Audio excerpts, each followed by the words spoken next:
जो कल का पेपर आपका हुआ है यूपीएससी सिविल सर्विसेज एग्जाम प्रारंभिक परीक्षा जीएस, इसमें जो सबसे पहली लर्निंग है कि अब आपको अपनी पढ़ाई के स्तर को अपग्रेड करना पड़ेगा।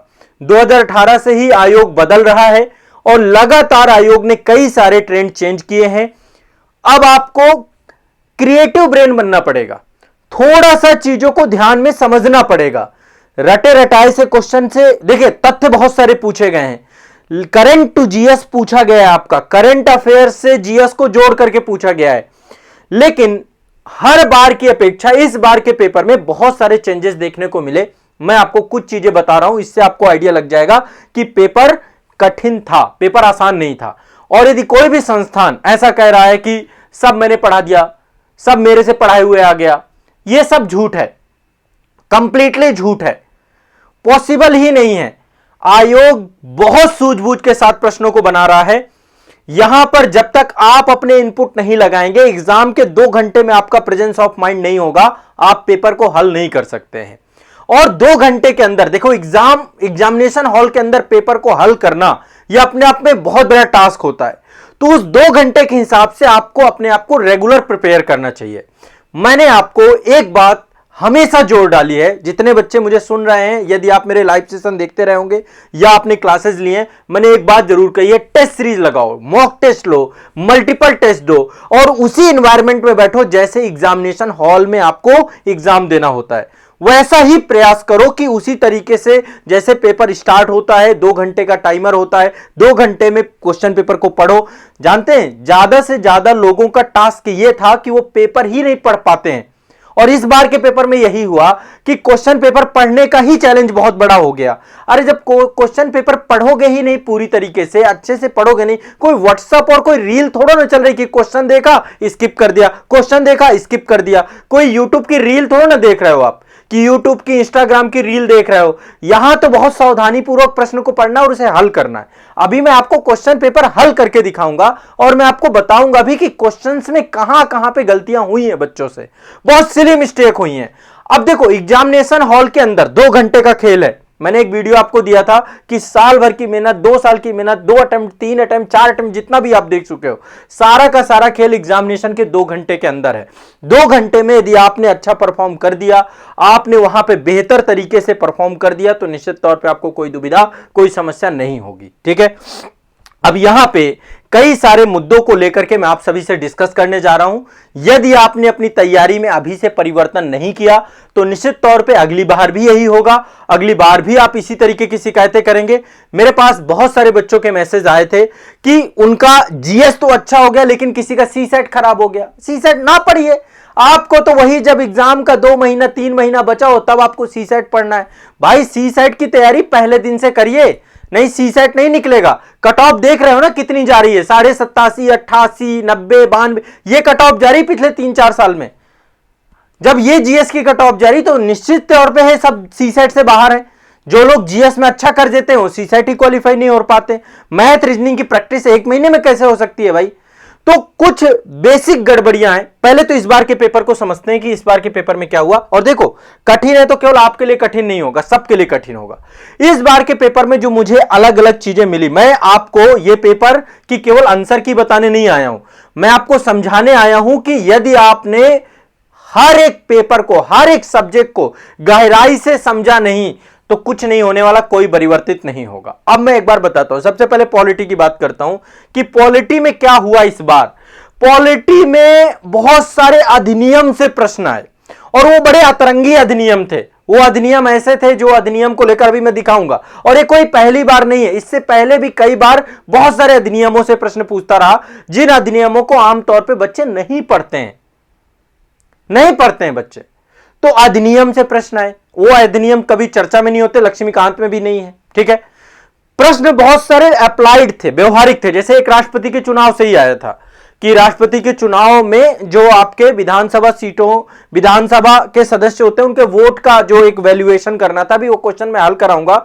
अब वो इतना तार्किक क्वेश्चन है, व्यवहारिक है। आपने पढ़ा होगा कि भाई टोटल जनसंख्या बटे एमएलए की संख्या इंटू 1/1000 कर देंगे तो वोट वैल्यू निकल आएगी।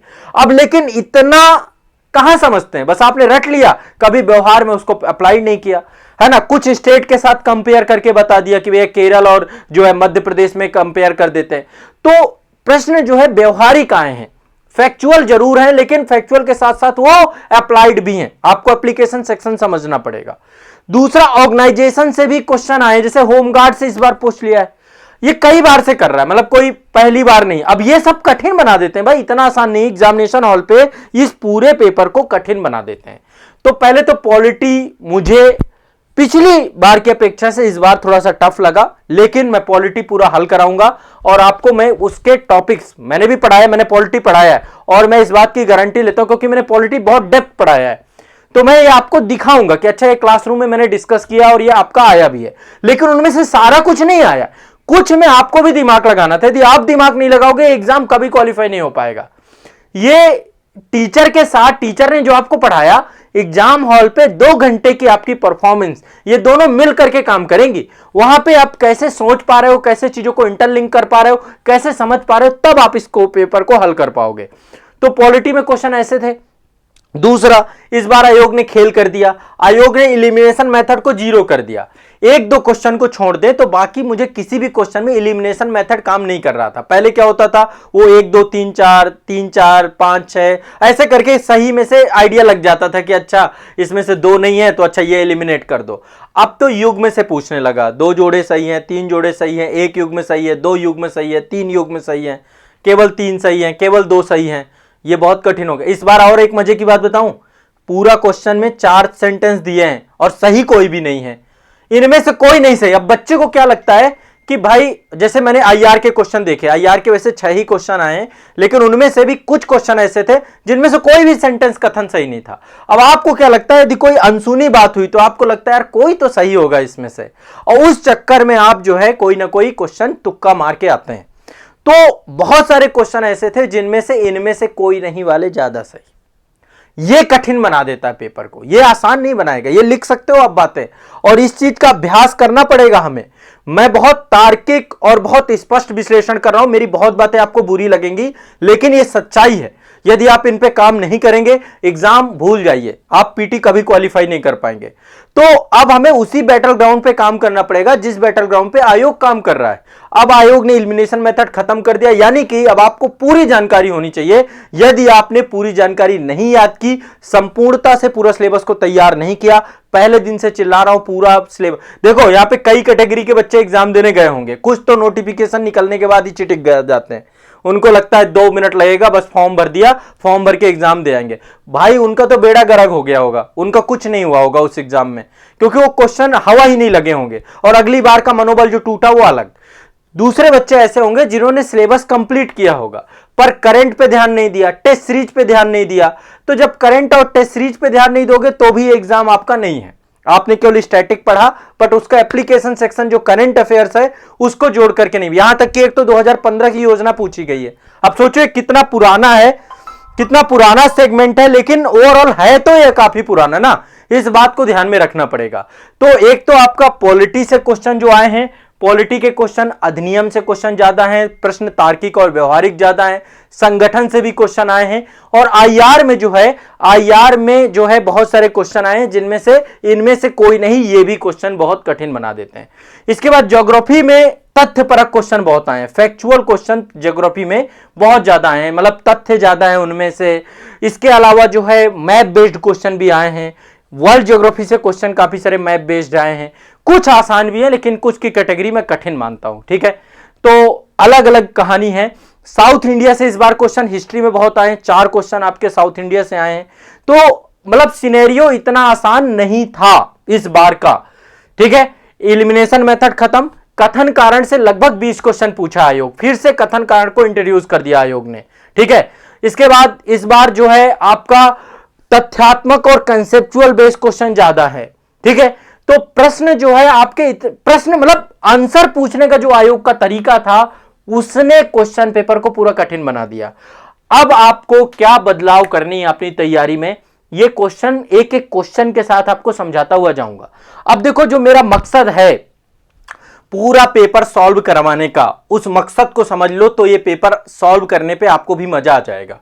मेरा मकसद आंसर की बताना नहीं है। बहुत सारे लोगों ने मतलब एक होड़ सी लग जाती है ना, जैसे ही पेपर आया सब तुरंत 12:30 बजे के बाद ही लग जाते हैं कि अरे कैसे भी करके बस पहले देना है, सही देना है, उससे कोई मतलब नहीं है, पहले देना है, ये सबसे बड़ी बात हो जाती है। और उस चक्कर में कोई कुछ भी आंसर बता के जाता है। मैं यहां पे ये करवाने वाला नहीं हूं, मैं आपको क्वेश्चन पेपर की डिफिकल्टी लेवल को समझाने वाला हूं, एक एक क्वेश्चन को डिस्कस करने वाला हूं, और ये कोई भी क्वेश्चन अगले साल रिपीट नहीं होगा। बट ये समझ में चलिए कि ये आईना है आयोग का, आयोग के दिमाग में क्या चल रहा है उसको आप इस क्वेश्चन पेपर से समझ सकते हो, और उसी स्तर को आपको भी डेवलप नहीं किया, खत्म हो जाएगी बात। आपकी तैयारी यहां है, आयोग का स्तर यहां है, आप कभी भी सिलेक्ट नहीं होंगे। आपको भी अपने स्तर को अपग्रेड करके आयोग के स्तर पे लाना पड़ेगा, और ये काम आपको भर नहीं करना पड़ेगा, संस्थानों को भी करना पड़ेगा। ठीक है, इनफैक्ट मैंने बहुत सारे सब्जेक्ट पढ़ाए हैं आपको जीएस में, मैं हर एक सब्जेक्ट में हर साल अपग्रेडेशन करता हूं, अब अगेन अपग्रेडेशन करने की बारी है, तो अपग्रेड करना पड़ेगा। करंट अफेयर्स की मैं क्लास करवाता हूं, करंट अफेयर्स में भी बहुत सारी चीजें अपग्रेड करने की जरूरत है। तो जब तक हम इंटरलिंकिंग प्रोसेस नहीं करेंगे चीजें बेटर नहीं होंगी।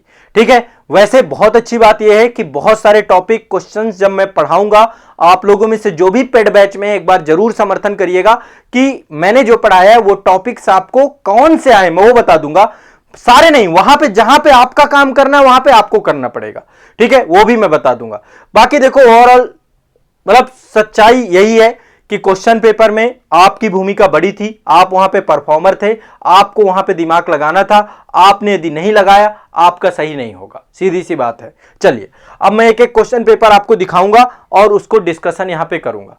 ठीक है, चलिए आप सभी लोग तैयार हैं? सभी लोग तैयार हैं? हाँ, जितने भी लोग हैं सभी लोग मेरे साथ जुड़ चुके हैं। इत्मीनान से देखो बैठ जाओ, आज बहुत जरूरी है। तैयारी कर रहे हो लेकिन तैयारी के स्तर को नहीं समझ के तैयारी कर रहे हो, कोई फायदा नहीं है तैयारी करने का। तैयारी हमें करनी है लेकिन तैयारी के स्तर को समझ के करनी है। जब तक एग्जाम के लेवल को नहीं समझेंगे कोई फायदा नहीं है। जो 24 के लिए तैयारी कर रहे हैं, 25 के लिए कर रहे हैं, 26 के लिए कर रहे हैं, कभी भी कर रहे हैं, जब भी एग्जाम देना है, ये 23 वाला प्रश्न पत्र मोस्ट इंपॉर्टेंट पेपर में से एक है। इस पेपर से ही तय होगा कि अब आप अगले साल चयनित होंगे कि नहीं चयनित होंगे। मैंने तो कल आप लोगों को यह भी बोला था कि भाई ये पेपर हल कर लेना, है ना, तुरंत, जैसे ये मान के चलना कि आप लोग घर पे ही हल करना। पर मुझे पता है आप में से 10% लोगों ने बात नहीं मानी होगी, क्योंकि डरते हो ना आप, पेपर देना, टेस्ट सीरीज देना, ये आपके डर का विषय है, तो क्यों मानोगे आप मेरी बात को, है ना। तो ठीक है, आपकी अपनी मर्जी चल सकती है। चलिए मैं अब पेपर को यहां पे एक एक करके आपको डिस्कस करूंगा, क्योंकि क्वेश्चन जो है ना मैं सब्जेक्ट बाय सब्जेक्ट उठाऊंगा। पहली चीज ये बता रहा हूं, मैं सब्जेक्ट बाय सब्जेक्ट उठाऊंगा आंसर की में। पहले पॉलिटी आपको समझाने का प्रयास करूंगा, ऐसे ऐसे क्वेश्चन आए, फिर ज्योग्राफी समझाऊं, फिर हिस्ट्री समझाऊं। तो हो सकता है कि आज थोड़ा सा समय ज्यादा लगे, मैं पूरे क्वेश्चन ना डिस्कस कर पाऊं, तो हम कल का टाइम ले लेंगे, कोई ऐसी बात नहीं, कोई जल्दबाजी नहीं है मुझे। पर मैं आपकी सब्जेक्ट ओरिएंटेड समझ विकसित करवा पाऊं कि अब आपको केवल लक्ष्मीकांत पे आश्रित नहीं रहना है, अब आपको कहां कहां से पढ़ना है, क्या क्या सोर्सेज रखना है, क्लासेस का क्या जुड़ाव रहेगा आपका, ये सब कुछ जब तक आप समझेंगे तब तक आपका काम नहीं हो पाएगा, आप क्वेश्चन नहीं कर पाओगे। ठीक है, तो ओवरऑल एक एक करके चीजों को समझने का प्रयास करेंगे, और आप लोग भी पूरी ईमानदारी के साथ जुड़ने का प्रयास करिएगा। सभी से मेरी आग्रह है, सभी लोग निश्चित तौर पे मेरा ये सहयोग करेंगे, ठीक है ना, सभी लोग ये सहयोग करेंगे। चलिए मैं सेशन शुरू कर रहा हूं अब आपका। ठीक है, अभी सबसे पहले मैं सेट ए डिस्कस करने जा रहा हूं, आपका आंसर की देने जा रहा हूं सेट ए की। जिसके पास भी सेट ए ना हो, यदि पेपर देने गए हो तो अपने सेट में आप क्वेश्चन देख लेना कहां पे वो मिल रहा है। पर सेट ए मैंने आजाद आईएएस एकेडमी के टेलीग्राम चैनल पे डाल दिया है। कहां पे डाल दिया है? आजाद आईएएस एकेडमी के टेलीग्राम चैनल पे। अभी वहीं से मैं डिस्कस कराना चालू करूंगा। तो अभी जो लोग नहीं जुड़े हैं टेलीग्राम चैनल पे, और आईएएस वाले बच्चों के लिए एक अलग ग्रुप है, आपका टेलीग्राम ग्रुप है। टेलीग्राम ग्रुप में आप डिस्कस कर सकते हो, चर्चा कर सकते हो, और ग्रुप की लिंक भी मैंने आजाद आईएएस एकेडमी के टेलीग्राम चैनल पे डाल दी है। आईएएस वाले सारे बच्चे आजाद आईएएस एकेडमी के टेलीग्राम चैनल पे निःशुल्क है पूरी तरीके से, और इसके ग्रुप पे जरूर जुड़ के रहें। ठीक है, ये सब आप सभी से मेरी जो हो है। आगे फिर मेंस के लिए भी हम डिस्कशन करेंगे कि मेंस के लिए करना है। ये पड़ी हुई है आपकी, ठीक है, यहां पे आप देख सकते हैं, ये आपकी पड़ी हुई है। क्लियर है, स्पष्ट है सभी को? यहां पे मैंने डाल दी आपकी ये, ठीक है। अब यहां से आप लोग डाउनलोड कर सकते हैं, आजाद आईएएस एकेडमी में पड़ी हुई है आपकी ये, आजाद आईएएस एकेडमी टेलीग्राम चैनल। सबके पास सेट ए है या फिर एक बार अपना सेट लिख दीजिए। हाँ, जिसके पास सेट ना हो तो आप लोग क्वेश्चन पेपर मतलब यहां से देख सकते हो। इससे क्या होगा, आसान रहेगा, क्योंकि मैं जो क्वेश्चन नंबर उठाऊंगा वो क्वेश्चन नंबर भी आपको इजीली मिल जाएगा। तो ये क्वेश्चन पेपर देखिए हमारे पास आ चुका है, ठीक है। कल का पेपर है, civil services exam prelims exam 2023 के लिए है। पेपर का जो है सेट ए है और इसमें सबसे पहले पॉलिटी की तरफ जाएंगे। क्वेश्चन विजिबल है ना, आपको दिख रहे हैं ना सभी को? एक बार मुझे बताओ, क्वेश्चन दिख रहे हैं? नहीं, अभी दिखा दूंगा मैं, एक बार जूम करके देख लेंगे।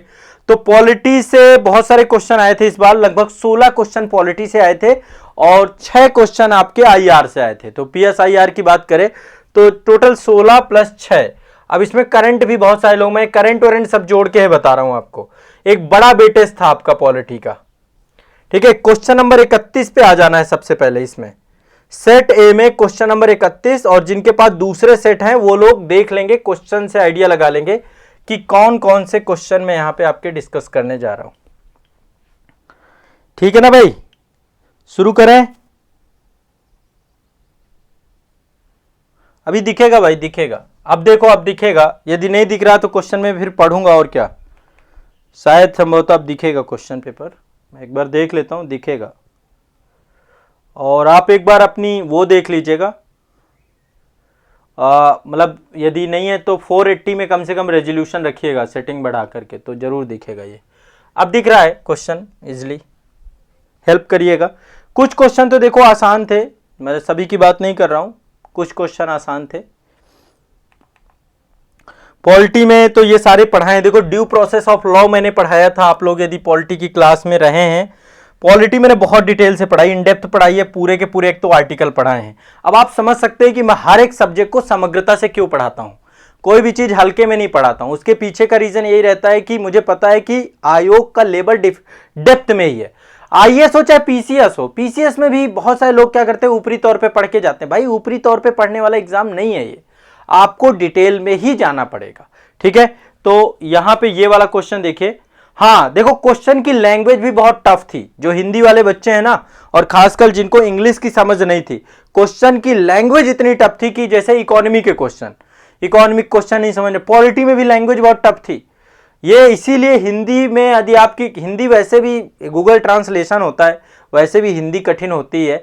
इंग्लिश इसीलिए देखना जरूरी है, इंग्लिश नहीं देखोगे तो कहीं ना कहीं पे आपको डिफिकल्टी महसूस होगी, और इतनी इंग्लिश सीखो आप सभी लोग। चलो, ये है विधि की सम्यक प्रक्रिया। एक question due process of law से आया है, विधि की सम्यक प्रक्रिया। कह रहा है कि इसका अभिप्राय क्या है, ये किससे जुड़ा हुआ है। एक तो नैसर्गिक न्याय का सिद्धांत, यानी कि प्राकृतिक न्याय से सिद्धांत से जुड़ा हुआ है, या विधि द्वारा स्थापित प्रक्रिया। ये आर्टिकल 21 पे दी गई है, प्राण एवं दैहिक स्वतंत्रता में विधि द्वारा स्थापित आर्टिकल 21 पे चर्चा है। विधि की निष्पक्ष प्रयुक्ति या विधि के समक्ष समता, ये आर्टिकल 14 की बात कर रहा है। तो देखो, ये तो दोनों विधि के समक्ष समता, ये तो आर्टिकल 14 पे है। आर्टिकल ये 21 आपका, ये भी इससे जुड़ जाता है। देखिए, विधि की सम्यक प्रक्रिया का मतलब क्या है। विधि की सम्यक प्रक्रिया का मतलब है कि विधि की निष्पक्ष प्रयुक्ति हो रही है कि नहीं हो रही है। जो भी कानून बनाया जा रहा है विधायिका के द्वारा, वो जो है सम्यक है कि नहीं है, ये न्यायपालिका के द्वारा जो है इसको लेकर के कार्य किया जाता है। तो ड्यू प्रोसेस ऑफ लॉ की सही परिभाषा का सही अभिप्राय आपका सी में लिखा गया है। अब ये मैंने आपको पढ़ाया due process of law polity की क्लास में, आर्टिकल 21 जब मैंने पढ़ाया था, वहीं पर आपको मैंने विधि की सम्यक प्रक्रिया के बारे में डिटेल से चर्चा की थी। ये और बहुत सारे जो है न्यायालय के वाद भी बढ़ाए थे, एक्ट भी बताए थे। तो ये क्लास तो सिंपल सा आपकी क्लास से क्वेश्चन आया है। ये पॉलिटी का क्वेश्चन जो मैंने पढ़ाया है उससे आपका निकल जाएगा, ठीक है। आसान है क्योंकि इसमें कोई डिफिकल्टी नहीं है। ये थोड़ा सा भी आप समझते तो विधि की निष्पक्ष प्रयुक्ति से जुड़ा हुआ है, ठीक है। इसके बाद दूसरा क्वेश्चन है आर्टिकल 32, ठीक है। आर्टिकल 32 में थोड़ा सा देखिए क्वेश्चन कथन और कारण से जुड़ा हुआ है। ऐसे क्वेश्चंस को थोड़ा सा, अब ये आयोग का बड़ा फेवरेट हो चुका है, आयोग का बहुत फेवरेट हो चुका है कि आयोग जो है अब लगातार ऐसे प्रश्न बहुत सारे पूछ रहा है। आयोग ऐसे प्रश्न बहुत सारे पूछ रहा है जो कि जेल प्रशासन से जुड़े हुए हैं, है ना। पिछली बार भी जेल प्रशासन से पैरोल वगैरह पूछा गया था ना, एक पुलिस कस्टडी पूछा गया था, पैरोल पूछा गया था, ऐसे क्वेश्चन कई सारे पूछे गए थे। इस बार भी जेल प्रशासन से क्वेश्चन आए हैं। भारत में दिन प्रतिदिन जेल प्रशासन के लिए जेलों का अनुरक्षण राज्य सरकारें अपने नियमों के विनियमों से, ये क्वेश्चन है आपका समवर्ती सूची, वो माफ करिएगा अनुसूची 7 से, ठीक है, शेड्यूल 7 से क्वेश्चन है आपका, अनुसूची 7। अब यदि आप अनुसूची 7 में राज्य सूची, मैंने बहुत डिटेल से पढ़ाई है क्लास में ये टॉपिक, ठीक है, राज्य सूची का चौथा पैरा जो आपका है वो जेल है। राज्य सूची में चौथी जो एंट्री है वो है आपका जेल। तो निश्चित तौर पे यहां पे राज्य सरकारें लिखा हुआ है और जेल प्रशासन में जेलों को लेकर के राज्य सरकारें, तो इसका ये कथन सही हो जाएगा, ठीक है, सिंपल सा है। दूसरा कह रहा है, कारण इसका बता रहा है कि भारत में जेल का नियंत्रण जेल अधिनियम 1894 द्वारा किया जाता है, जिसमें जेल का विषय स्पष्ट रूप से प्रांतीय सरकारों के नियंत्रण में रहा। अब यहां पर थोड़ा सा कॉमन सेंस देखो, ये आपकी एंट्री है, ये तो क्लास में पढ़ाया गया, अब यहां पे आपकी समझ की बात करेगी। मैं निश्चित तौर पे ये पूरी आशा कर सकता हूं कि शायद एग्जाम हॉल पे कोई भी टीचर और शिक्षक भी जाकर के पेपर को हल करता तो कठिन हो जाता उसके लिए उस दबाव में, पर यहां पे थोड़ा सा यदि आप ध्यान दें, देखो पेपर में जितना अच्छे से आप क्वेश्चन पेपर को पढ़ोगे, जितना मैंने इसको गेस किया उस हिसाब से, सबसे पहली बात हो रही है 1894 की, ठीक है। अब मुझे एक चीज बताओ, क्या प्रांतीय सरकारें उस दौरान थीं? ये कॉन्सेप्ट ही नहीं था प्रांतीय सरकार का, पूरा तो पूरा गवर्नर रूल एडमिनिस्ट्रेशन था। ये तो सब 90 के दशक में जो है डिस्कशन हुए, आपके 1919 के अधिनियम के बाद प्रांतीय द्वैत शासन, ये सब डिस्कशन चालू हुए। 1935 के बाद जो अखिल भारतीय संघ की स्थापना की बात की गई, तो ये तो बाद के एक्ट में सारे डिस्कशन होते हैं आपके, है ना। तो ऐसे में प्रांतीय सरकार, जेल, ये वाला सब्जेक्ट ये सारा का सारा निश्चित तौर पे इस कथन को गलत कर देता है। यदि थोड़ा सा भी सेंस लगाया जाता तो ये क्वेश्चन आपका सही हो सकता था। यहां पे सीखने की बात ये है कि ये तो आपको पता चल जाएगा क्लास से, यदि आप क्लास कर रहे हैं तो ये पता, लेकिन ये वाला सेगमेंट आप नहीं कर पाओगे क्योंकि आप कंफ्यूज हो जाओगे। आपको लगेगा कि यार आईपीसी, सीआरपीसी सब अंग्रेजों के टाइम पीरियड की हैं। आईपीसी 1861 में जो है आपका मैकाल जो है आपका जब विधि आयोग और उसके बाद आए, तो वो आपको लगेगा अच्छा जेल अधिनियम भी अंग्रेजों के द्वारा बनाया गया होगा। तो ये कहीं ना कहीं पे थोड़ा सा सेंस लगाया जाए तो ये कथन आपका क्या हो जाएगा, गलत हो जाएगा। ये सेंस से ही लग सकता है, ऐसे ये क्वेश्चन को छोड़ देना चाहिए। यदि नहीं आ रहा वहां पे, नहीं समझ में आ रहा, तुक्का मत मारिए। मेरे हिसाब से इसका सही आंसर सी होगा, ठीक है, जो मुझे लग रहा है इसका सही आंसर सी होगा। कथन 1 सही है, कथन 2 गलत है, ठीक है, क्योंकि यहां पे देखिए क्वेश्चन को थोड़ा सा पढ़ना है आपको। यहां पे कह रहा है सही कथन बताइए, निम्नलिखित में से कौन सा एक सही है, तो इसमें सी सही है आपका। तो ये क्वेश्चन भी किया जा सकता था, मतलब ऐसा नहीं था कि ये क्वेश्चन थोड़ा सा यदि सेंस लगाते, कुछ का सही हुआ कुछ का गलत हुआ, बट क्वेश्चन को मैं टफ लेवल पे रखता हूं, इतना आसान नहीं था ये। चलिए अगला क्वेश्चन भी आपका जो है 33वां नंबर देखिए। ये क्वेश्चन मतलब मेरे ख्याल से कई बार से रिपीटेड क्वेश्चन है। आयोग पिछले कई सालों से संविधानवाद, संवैधानिक नैतिकता, संविधान की परिभाषा, इनसे क्वेश्चन पूछ रहा है, ठीक है। सभी लोगों को समझ में आ रही है ना मेरे सेशन, मतलब इजीली आपको समझ में आ रहा है मैं जो बता रहा हूं, ठीक है। जहां पे दिक्कत आए देखो हम डिस्कस करेंगे, आयोग का पेपर है और मैं जो है पूरी कोशिश करूंगा कि आपको चीजें समझ में आए, हल कैसे करना है मैं ये सिखाना चाहता हूं, ठीक है। अब चलिए आगे चलते हैं। इसको निम्नलिखित में से 33 में है, हम 32 का सी सही था, अब 33 में चलते हैं। सेट ए में डिस्कस कर रहे हैं, जो लोग नए बच्चे हैं ना, सेट ए डिस्कस कर रहे हैं हम लोग, ठीक है। निम्नलिखित में से कौन सा एक कथन किसी देश के संविधान के मुख्य प्रयोजन को सर्वोत्तम रूप से प्रतिबिंबित करता है? अब यहां संविधान के मुख्य प्रयोजन की बात करता है, सबसे पहली चीज कह रहा है यह आवश्यक विधियों के निर्माण के उद्देश्य का निर्धारण करता है।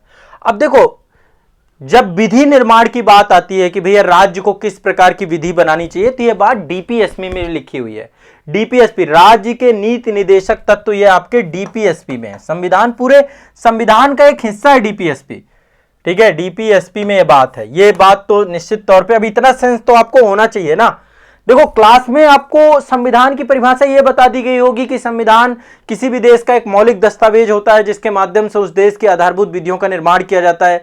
देश में सरकार की शक्तियों और प्राधिकार का विभाजन किया जाता है। संविधान की विशेषताओं में सब बातें बताई जाती हैं आपको, तो ये आइडिया होना चाहिए। ये तो डीपीएसपी लिखा हुआ है। दूसरा, राजनयिक पदों और सरकार के सृजन को सुकर बनाता है। बिल्कुल सही बात है कि संविधान जो है राजनीतिक पदों को और सरकार के सृजन के बारे में बात करता है, ठीक है। अब लेकिन देखो ये सही है, या सी सही है? दो में कंफ्यूजन है यहां पे। मैं देखो, हमें मोस्ट जो मतलब क्वेश्चन इंपॉर्टेंट है वो पता करना है। इसके बाद आगे चलते हैं। सी कह रहा है ये सरकार की शक्तियों को परिभाषित करता है और सीमाबद्ध करता है। परिभाषित करना और सीमाबद्ध करना, ये थोड़ा सा ज्यादा स्पष्ट करता है। मैं तो सी के साथ जाऊंगा। इसका डी ऑप्शन भी पढ़ लेते हैं। डी कह रहा है यह सामाजिक न्याय, सामाजिक समता और सामाजिक सुरक्षा को प्रतिबिंब।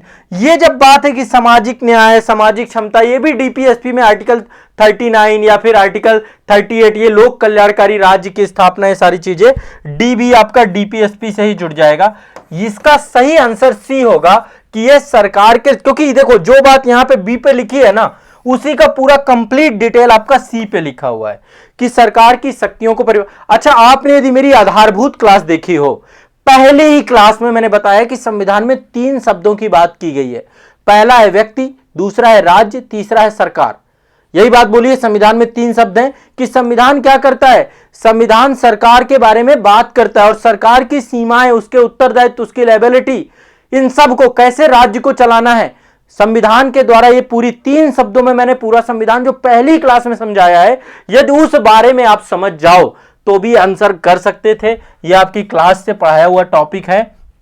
यदि आपने इसमें मेरी पहली भी क्लास की है तो मैंने संविधान को बहुत आसानी से 3 शब्दों में, मास्टर वीडियो हो, इंटायर वीडियो हो या डिटेल क्लास हो, सभी पे डिस्कस की है। बताओ आप में से रहे हैं बच्चे जो, तो पहली क्लास में मैंने 3 शब्दों में पूरे संविधान को समझाया, उसी से आइडिया लगा के आप इसको कर सकते थे। ठीक है, चलिए। लेकिन तब भी बहुत सारे बच्चे जो फ्रेशर रहे होंगे, पहले अटेम्प्ट वाले रहे होंगे, थोड़ा सा उनको लगा होगा कि गड़बड़ हो रहा है मामला। ठीक है, चलिए। अब क्वेश्चन नंबर 34 के बाद क्वेश्चन नंबर 35 आ जाता है इसका। देखो सब्जेक्ट वाइज सब्जेक्ट चलेंगे आपका, नहीं 33 हो गया ना, अब 34 में आ जाते हैं। अब नेक्स्ट क्वेश्चन है 34। कह रहा भारत में निम्नलिखित में से किस संविधान संशोधन के लिए व्यापक रूप से माना गया कि उसने मूल अधिकारों की न्यायिक व्याख्या को आधारभूत करने के लिए अधिनियमित किया गया। अब ये थोड़ा सा अपने आप में अधिनियमित किया गया। कह रहा है निम्नलिखित में से किस संविधान संशोधन के लिए व्यापक रूप से माना गया कि उसे मूल अधिकार, फंडामेंटल राइट की न्यायिक व्याख्या, यानी कि न्यायालय से उसका जुड़ाव को आधारभूत करने के लिए अधिनियमित किया गया। मतलब कि मूल अधिकार और न्यायपालिका, इन दोनों का आपस में जुड़ाव किस आर्टिकल के तहत होता है, ये आपको मतलब किस संविधान संशोधन के तहत होता है। अब यहां पे एक एक करके देखते हैं। देखो सबसे पहली बात तो 86वां संविधान संशोधन, आर्टिकल 21A जोड़ा गया था, जो राइट टू एजुकेशन था, शिक्षा का अधिकार था। तो मुझे नहीं लगता कि ये आपको समझ में नहीं आया होगा, आप आसानी से इसको एलिमिनेट कर सकते हैं। ये तो नहीं है, क्योंकि इसमें केवल शिक्षा के अधिकार की बात है, न्यायपालिका से इसका जुड़ाव नहीं है। 44वां संविधान संशोधन के तहत आर्टिकल 31 को रिप्लेस कर दिया गया था, 300A में रख दिया गया था आपका। ठीक है, संपत्ति के अधिकार को समाप्त कर दिया गया आपका, तो यह भी नहीं हो सकता है। 42वें संविधान संशोधन को लघु संविधान कहते हैं, लघु संविधान कहते हैं, और इसके तहत न्यायपालिका की बहुत सारी पावर खत्म कर दी गई थी। लेकिन फंडामेंटल राइट को लेकर के मतलब ये जरूर हुआ था कि आर्टिकल 31B जोड़ा, मतलब इसके तहत जो है आपके फंडामेंटल राइट में संशोधन करने की जो पावर है संसद की, वो मतलब आर्टिकल 368 को लेकर के ज्यादा उसमें बात थी। 368 कि भैया कोई भी संसद संविधान संशोधन करती है तो फिर न्यायपालिका उसका पुनरावलोकन नहीं करेगी। तो कहीं ना कहीं पे यदि आप देखें तो हाँ, इसमें डिस्कशन तो है, लेकिन सबसे ज्यादा स्पष्ट डिस्कशन जो आपका है वो पहले संविधान संशोधन में है। पहले संविधान संशोधन में नवीं अनुसूची जोड़ी गई है, नवीं अनुसूची। ठीक है, अब नवीं अनुसूची जोड़ी गई, साथ में आर्टिकल 31B भी लिखा गया आपका। आर्टिकल 31B और नवीं अनुसूची में यह बोला गया कि भैया इसके तहत लैंड रिफॉर्म से जुड़े हुए जितने भी एक्ट होंगे इसमें डाले जाएंगे, और न्यायपालिका इनका क्या कर सकती है, यदि फंडामेंटल राइट का वायलेशन भी हो रहा है या नवीं अनुसूची में भूमि सुधार को लेकर कानून भी हो रहा है, तो भैया आप उसका न्यायिक पुनरावलोकन नहीं कर सकते हैं, न्यायिक बात से बाहर है। बाद में जो है वो केशवानंद भारतीवाद, अभी मैंने केशवानंद भारतीवाद के 50 साल पूरे हुए थे तो पढ़ाया भी था आपको, 9 शेड्यूल के बारे में भी बताया था, शंकरी प्रसाद के बारे में बताया था, AK गोपालन के बारे में बताया था, सज्जन सिंह वाद के बारे में बताया था, और इसके उसके बाद गोलकनाथ और फिर आपका केशवानंद भारती। तो एक डिटेल क्लास हमने की थी। तो आप रफली देखो, अब दिमाग आप ही को लगाना है। ये क्वेश्चन ऐसा नहीं है क्लासरूम में तो आपको ये बता दिया गया कि भैया नवी अनुसूची है, यहां पे आप यदि क्रिएट नहीं कर पाओगे तो ये क्वेश्चन बनेगा नहीं आपसे। थोड़ा सा कॉमन सेंस लगाना है। बाकी के आर्टिकल मैंने सारे संविधान संशोधन पढ़ाए आपको, है ना। संविधान संशोधन मेन जितने भी थे सारे पढ़ाए, उसमें से हो सकता है ये पूरे पढ़ाए मैंने, 46वां 44वां 42वां, पूरी लास्ट में 2 क्लासेस आपकी पेड बैच में है जिसमें संविधान संशोधन ही कवर कराए। तो यदि आप अच्छे से समझेंगे तो हो जाएगा, ठीक है, क्लियर है। तो इसका जो स्पष्ट आंसर होगा ये आपका ए होगा अकॉर्डिंग टू मी। आप लोग भी इस बात को शायद मेरे ख्याल से रिलेट कर पा रहे होंगे और ये सही भी है आंसर, ठीक है। तो 34 का ए सही है। और ये क्वेश्चन में आपको थोड़ा सा दिमाग लगाना बहुत जरूरी है।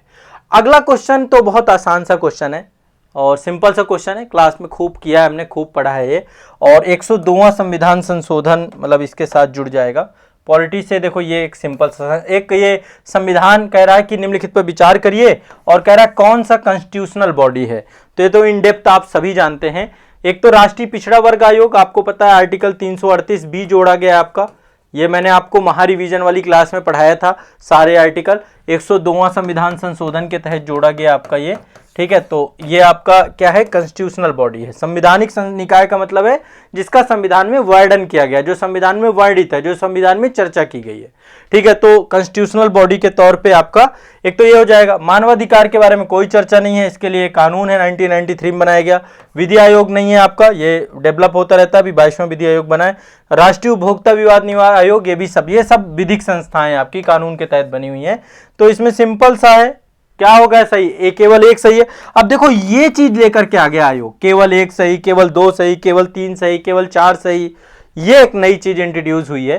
तो ये थोड़ा सा आपके क्वेश्चन पेपर को आपको डिफिकल्ट बनाने का आपको लग रहा होगा, ठीक है। तो 35 भी आसान था, सिंपल सा था, क्लासरूम में खूब डिस्कशन किया है, महारिवीजन में खूब चर्चा की है हमने। बताओ कोई दिक्कत? अभी तक में इतने क्वेश्चन जितने मैंने डिस्कस किए सब क्लासरूम से निकल रहे हैं आपके।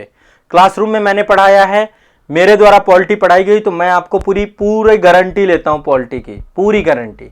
अब मैं पॉलिटी में कुछ नए लेक्चर इंट्रोड्यूस करूंगा वहां पे, जो अपडेट करूंगा, जो अभी चेंजेस हुए हैं, कुछ चीजें हैं जैसे कि बहुत सारे अतरंगी एक्ट से क्वेश्चन आए हैं, तो वो अतरंगी एक्ट में कवर कराऊंगा आपके। नेक्स्ट यहाँ पे पूछ रहा है भारत के निम्नलिखित संगठनों निकायों पर विचार, ये हो गया 35। 36 आते हैं, कह रहा है यदि भारत के, देखिए राष्ट्रपति का चुनाव आपका हुआ था पिछले वर्ष 2022 में, और राष्ट्रपति का चुनाव 2022 में हुआ। इस बार देखो क्वेश्चन पूछ लिया आपका, आ गया क्वेश्चन। अब एक बार आपको मैं बताऊं, ये क्वेश्चन सीधा सीधा यूपी पीसीएस का कट कॉपी पेस्ट क्वेश्चन है। अब आपको लगेगा कि आईएएस कट कॉपी पेस्ट कैसे करता है, कैसे है ये मैं आपको बता देता हूं। ये क्वेश्चन पूछा गया था, वहां पे उपराष्ट्रपति शब्द लिखा हुआ था, बस इसी बार का जो यूपी पीसीएस हुआ था उसमें उपराष्ट्रपति लिखा हुआ था, यहां पे राष्ट्रपति लिखा हुआ है। थोड़ा सा बस मतलब पद का चेंज कर दिया है, तो उसी से जुड़ा हुआ क्वेश्चन है, देख लीजिएगा। यूपी पीसीएस में आया है पॉलिटी का, वहां पे उपराष्ट्रपति शब्द लिखा, बाकी कोई अंतर नहीं। तो यदि भारत के राष्ट्रपति का निर्वाचन भारत के उच्चतम न्यायालय द्वारा शून्य घोषित कर दिया जाता है, तो ऐसे विनिश्चय की तिथि से पूर्व राष्ट्रपति के पद के कर्तव्यों के निष्पादन में राष्ट्रपति के द्वारा किए गए सभी कृत्य अविधिमान्य हो जाते हैं। देखिए ये कथन जो है आपका पूरी तरीके से क्या है, गलत कथन है। क्यों? आर्टिकल 71 में यह चर्चा की गई है कि राष्ट्रपति अपने पद पर रहते हुए कोई भी कार्य करता है, चाहे न्यायालय में चुनौती देने के बाद उसको, तो वो सारे कर्तव्य कार्य विधिमान्य होंगे। वैसे भी राष्ट्रपति आपको पता है भारत में एक रबर स्टैंप की तरह ही है, सारा का सारा जो कार्यों को लेकर के जिम्मेदारी होती है, वो पूरी की पूरी जिम्मेदारी, पूरी की पूरी रिस्पॉन्सिबिलिटी किसकी है आपकी, पूरी की पूरी रिस्पॉन्सिबिलिटी है केंद्रीय मंत्रिमंडल की। तो ये तो आपका कथन गलत हो जाएगा, गलत हो जाएगा नहीं गलत हो जाएगा, बताओ भाई। आप लोग भी थोड़ा पार्टिसिपेट करते रहो, ठीक है, साथ साथ में डिस्कस चलता रहे प्रॉपर। हाँ ये आया था क्वेश्चन यूपी पीसीएस में, वहां पे बस उपराष्ट्रपति लिखा था, यहाँ पे राष्ट्रपति लिखा हुआ है, तो विधिमान्य होगा, ये कथन गलत हो जाएगा। दूसरा कथन आगे देख लेते हैं। दूसरा कथन कह रहा है भारत के राष्ट्रपति पद के लिए निर्वाचन इस आधार पर मुलतवी। अब ये शब्द अपने आप में बड़ा गड़बड़ है ना, मतलब मुलतवी मतलब रद्द किया जा सकता है, आगे बढ़ा दिया जा सकता है। तो भारत के राष्ट्रपति के पद के लिए निर्वाचन इस आधार पर मुलतवी किया जा सकता है कि कुछ विधानसभाएं विघटित हो गई हैं, ठीक है, कुछ विधानसभाएं विघटित हो गई हैं और उनके निर्वाचन अभी होने शेष हैं। देखिए, राष्ट्रपति का निर्वाचन होगा, चाहे विधानसभा हो चाहे ना हो, चाहे विघटित हो, कुछ भी हो, ठीक है। तो ये कथन भी आपका गलत हो जाएगा सीधा सीधा सा, ठीक है। राष्ट्रपति का निर्वाचन होता है, चाहे विधानसभा विघटित हो, कोई भी राष्ट्रपति का निर्वाचन रद्द उस आधार पर नहीं होगा। तीसरा कह रहा है, कोई विधेयक यदि भारत के राष्ट्रपति को प्रस्तुत किए जाने पर संविधान द्वारा विहित की गई समय सीमा के अंदर राष्ट्रपति को अपनी अनुमति देनी होती है। यह आर्टिकल 111 से पूछा गया आपका क्वेश्चन। अब आर्टिकल 111 में विधेयकों की अनुमति को लेकर के राष्ट्रपति यहाँ पे चर्चा है, लेकिन देखिए यहाँ पे सिंपल सा माजरा है। सिंपल सा माजरा क्या है कि राष्ट्रपति के पास कोई समय सीमा नहीं है। ये बाध्यकारी नहीं कि राष्ट्रपति को इतने कम समय में ही ये पूरा का पूरा, ये बाध्यकारी नहीं है, बाध्यकारी नहीं है, ध्यान रखिएगा, कोई समय सीमा नहीं है। तभी तो राष्ट्रपति के पास वीटो पावर है, ये राष्ट्रपति की वीटो पावर तभी तो है। पॉकेट वीटो में क्या होता है कि भैया कोई भी बिल गया, राष्ट्रपति अपने हिसाब से अनुमति देगा, उसके पास कोई टाइम पीरियड नहीं है। पॉकेट वीटो में पॉकेट में रख लिया, निलंबनकारी वीटो में वापस लौटा देता है संसद को, एक बार पुनर्विचार के लिए भेज देता है, एब्सोल्यूट वीटो में पूरी तरीके से मना कर देता है। तो ये आपका ये कथन भी गलत हो जाएगा। अब देखिए, ये क्वेश्चन पेपर को कठिन बना देता है, क्योंकि आपको क्या लगता है कोई ना कोई एक तो सही होगा। अब यहाँ पे तो एलिमिनेशन मेथड भी खत्म है और यहाँ पे ये आपका है कि निम्नलिखित में से कौन सा, कोई भी सही नहीं है। कितने सही हैं? कोई भी सही नहीं है। ये वाले क्वेश्चन बहुत आए इस बार, देखिएगा अभी आगे के सब्जेक्ट में भी आपको मिलेंगे, कोई भी नहीं, ये आंसर बहुत सही है, इसलिए ये पेपर थोड़ा सा कठिन हो जाएगा। सब गलत है, समझ में आ गया। लेकिन ये पढ़ना अपने आप में बहुत बड़ी बात है। 6 फुटा क्वेश्चन है पूरा का पूरा, एक आदमी के बराबर क्वेश्चन है। इतना लंबा क्वेश्चन देख करके आपकी बुद्धि खराब हो जाती है। इसको आराम से पढ़ोगे, देखो कितने अच्छे सही हो गया। यदि डरोगे नहीं तो ये पेपर का क्वेश्चन कठिन नहीं है। ये सब कुछ क्लासरूम में पढ़ाया है मैंने, हर टॉपिक पढ़ाया है मैंने। आपको वीटो पावर पढ़ाई है, वीटो पावर से क्वेश्चन है। मैंने आपको जो है ये पढ़ाया है कि निर्वाचन के लिए विधानसभाएं विघटित हो गई तो निर्वाचन, ये राष्ट्रपति के निर्वाचन को पूरी प्रक्रिया में डिस्कशन किया है। इसके अलावा यदि निर्वाचन शून्य हो जाता है तो राष्ट्रपति विधिमान होगा, आर्टिकल 71 पढ़ाया है आपको। तो यदि ये पढ़ाया है तो हो जाएगा, ठीक है, आपका सही होना चाहिए, है ना। हाँ, और पीसीएस 2023 में क्वेश्चन देखने को उपराष्ट्रपति लिखा था बस वहां पे। चलो आगे चलते हैं, बस आपने किया हो, ये सबसे बड़ी बात है। इस क्वेश्चन में बहुत सारे बच्चों को बहुत सारा कंफ्यूजन है, लेकिन मैं अभी क्लियर कर देता हूं इसको लेकर के। कई लोगों ने केवल 1 लगाया, केवल 2 लगाया है। क्या है मैटर, एक बार समझते हैं। हाँ, यहां पे दिया गया है, यहां पे देखो 2 बिल हैं, एक तो वित्त विधेयक है आपका और दूसरा आपका धन विधेयक है। 2 आर्टिकल है आपके, एक तो आर्टिकल 117 है आपका 117, दूसरा आपका आर्टिकल 110 है। 109 110 में मनी बिल के बारे में चर्चा की गई है। इन दोनों आर्टिकल से पूछा गया है। वित्त विधेयक की 2 श्रेणी होती हैं, श्रेणी 1 और श्रेणी 2, दोनों श्रेणी है आपकी, 2 श्रेणी होती है वित्त विधेयक। ये बहुत डिटेल से पढ़ाया मैंने। धन विधेयक, वित्त विधेयक आपको क्लासरूम में देखिएगा, आपकी क्लास में दोनों बिल आपको पढ़ाए, फाइनेंस बिल और मनी बिल, ठीक है। अब यहां पे लिखा है पहला, जब लोकसभा वित्त विधेयक को राज्यसभा में भेजती है तो राज्यसभा उस विधेयक को संशोधित या स्वीकृत कर सकती है। एक बार इंग्लिश में देख लेते हैं कि इसके लिए 37 में वित्त विधेयक के लिए अंग्रेजी में क्या यूज किया इन्होंने, ठीक है, 37। अब देखो यहां पे बेसिक यदि आप इंग्लिश यूज देखेंगे नहीं, यहां पे फाइनेंस बिल यूज किया गया है, ठीक है, तो कोई दिक्कत नहीं है, फाइनेंस बिल ही यूज है यहां पे। तो ये कथन आपका बिल्कुल सही हो जाएगा। देखो धन विधेयक में तो पावर नहीं होती है, धन विधेयक को 14 दिन के अंदर वापस करना पड़ता है, पर वित्त विधेयक में राज्यसभा के पास पावर होती है। राज्यसभा उसे जो है, लोकसभा यदि वित्त विधेयक को राज्यसभा में भेजती है तो राज्यसभा उस विधेयक को क्या कर सकती है, संशोधित करती है, स्वीकृत कर सकती है। ये फाइनेंस बिल में होता है, श्रेणी 1 श्रेणी 2 दोनों में राज्यसभा के पास भी पावर है। तो ऐसे में ये कथन तो सही हो जाएगा आपका, ठीक है, मेरे अकॉर्डिंग ये सही है। दूसरा, जब लोकसभा धन विधेयक को राज्यसभा में भेजती है तो राज्यसभा उस विधेयक को संशोधित अस्वीकृत नहीं कर सकती है। बिल्कुल सही बात है, 14 दिन तक के लिए रोक सकती है, 14 दिन के लिए रोक सकती है। तो ये कथन भी सही है आपका, आर्टिकल 109 में ये बात की गई है आपकी, ठीक है, ये कथन सही है। अब तीसरा कह रहा है आपका, तो पहला आपका जो है वो माफ करेगा, हाँ, पहला सही, दूसरा सही, तीसरे में आते हैं, दो सही है। तीसरा आते हैं, लोकसभा और राज्यसभा के बीच असहमति होने पर धन विधेयक के लिए संयुक्त बैठक नहीं होती है। देखिए, संयुक्त बैठक का प्रावधान किया गया आर्टिकल 108 में, ज्वाइंट सेशन के बारे में चर्चा की गई। तो लोकसभा और राज्यसभा में असहमति यदि हो जाती है तो धन विधेयक के लिए कोई संयुक्त बैठक नहीं होती, यह कथन सही है। किंतु वित्त विधेयक के लिए संयुक्त बैठक आवश्यक होती है। एक चीज दिमाग में बैठाओ, कोई भी चीज यहां पे अनिवार्य, ये जो संयुक्त बैठक है ना, ये राष्ट्रपति के पास होती है पावर। यदि कोई भी विधेयक 6 महीने तक आपस में जो है, जैसे मान लो लोकसभा ने पारित कर दिया, राज्यसभा ने 6 महीने तक उस विधेयक को रोक लिया, ठीक है, तो ये मतलब अनिवार्य नहीं कि बैठक होगी ही होगी। ये राष्ट्रपति के ऊपर है कि राष्ट्रपति बैठक बुलाएगा या नहीं बुलाएगा। ये एक तरीके का सम्मान होता है कि उसको आहूत करेगा कि नहीं आहूत करेगा, ठीक है। आर्टिकल 108 से क्वेश्चन आपका यूपीपीसीएस में भी पूछा गया था, यहां पे भी पूछा गया है।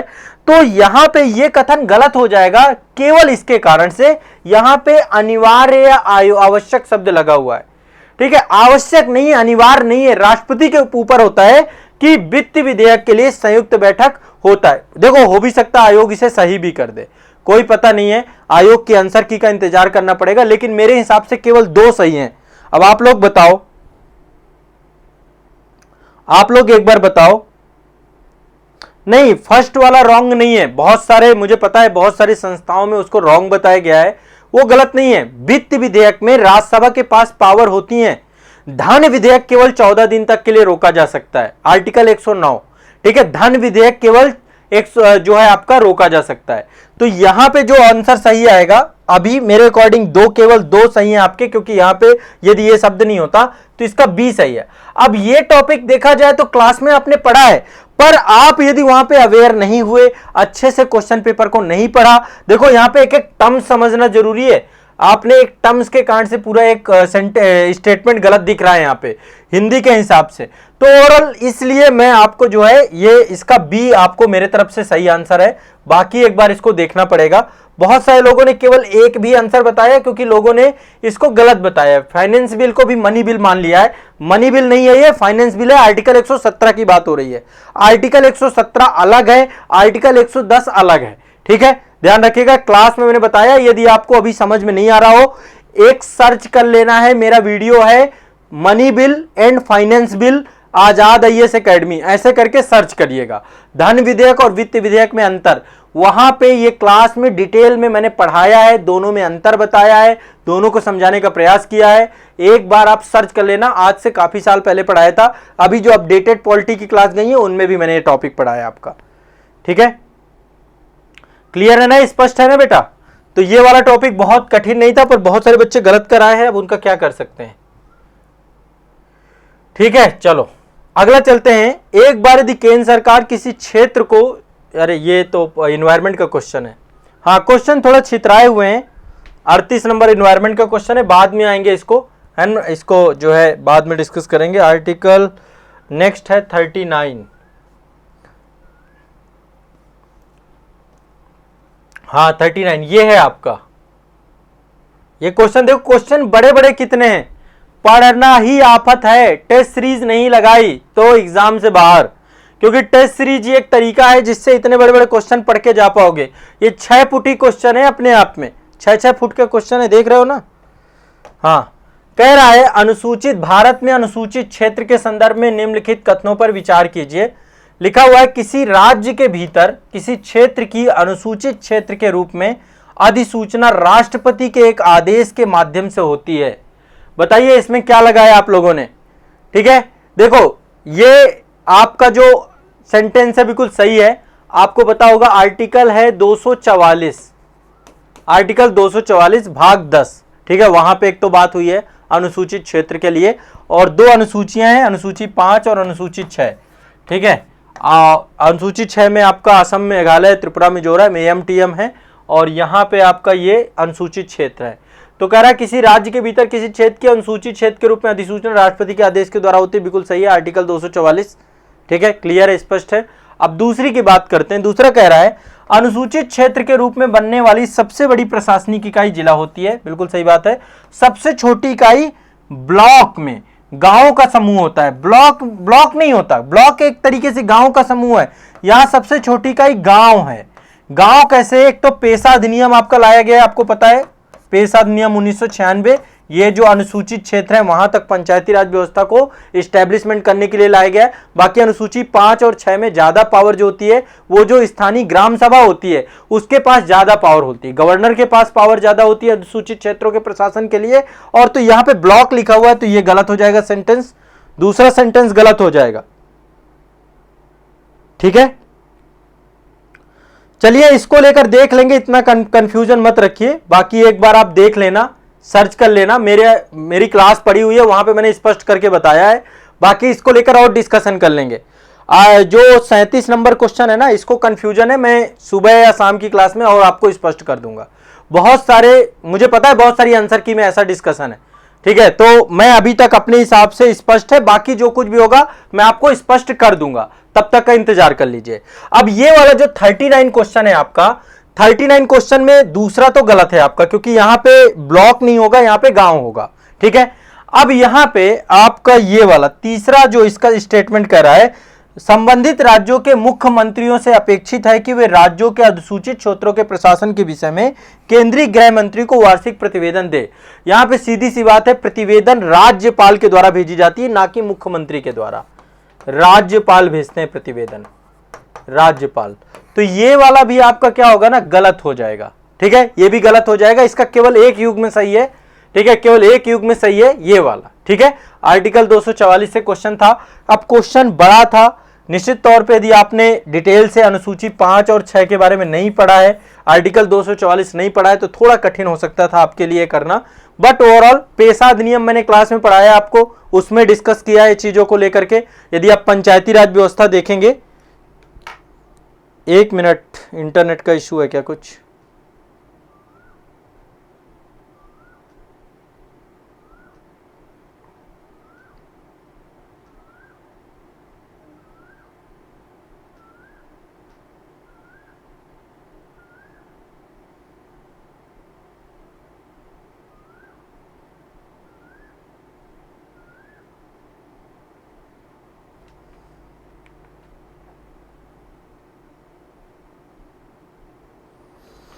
हाँ, तो नेट संबंधी कुछ समस्या थी यहाँ पे, अब शायद मेरे ख्याल से ठीक है।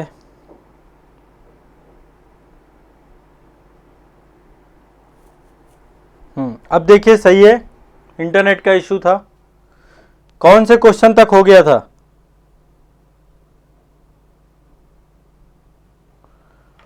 कौन से क्वेश्चन तक आपका हो गया था ये टॉपिक, एक बार मुझे बताएं।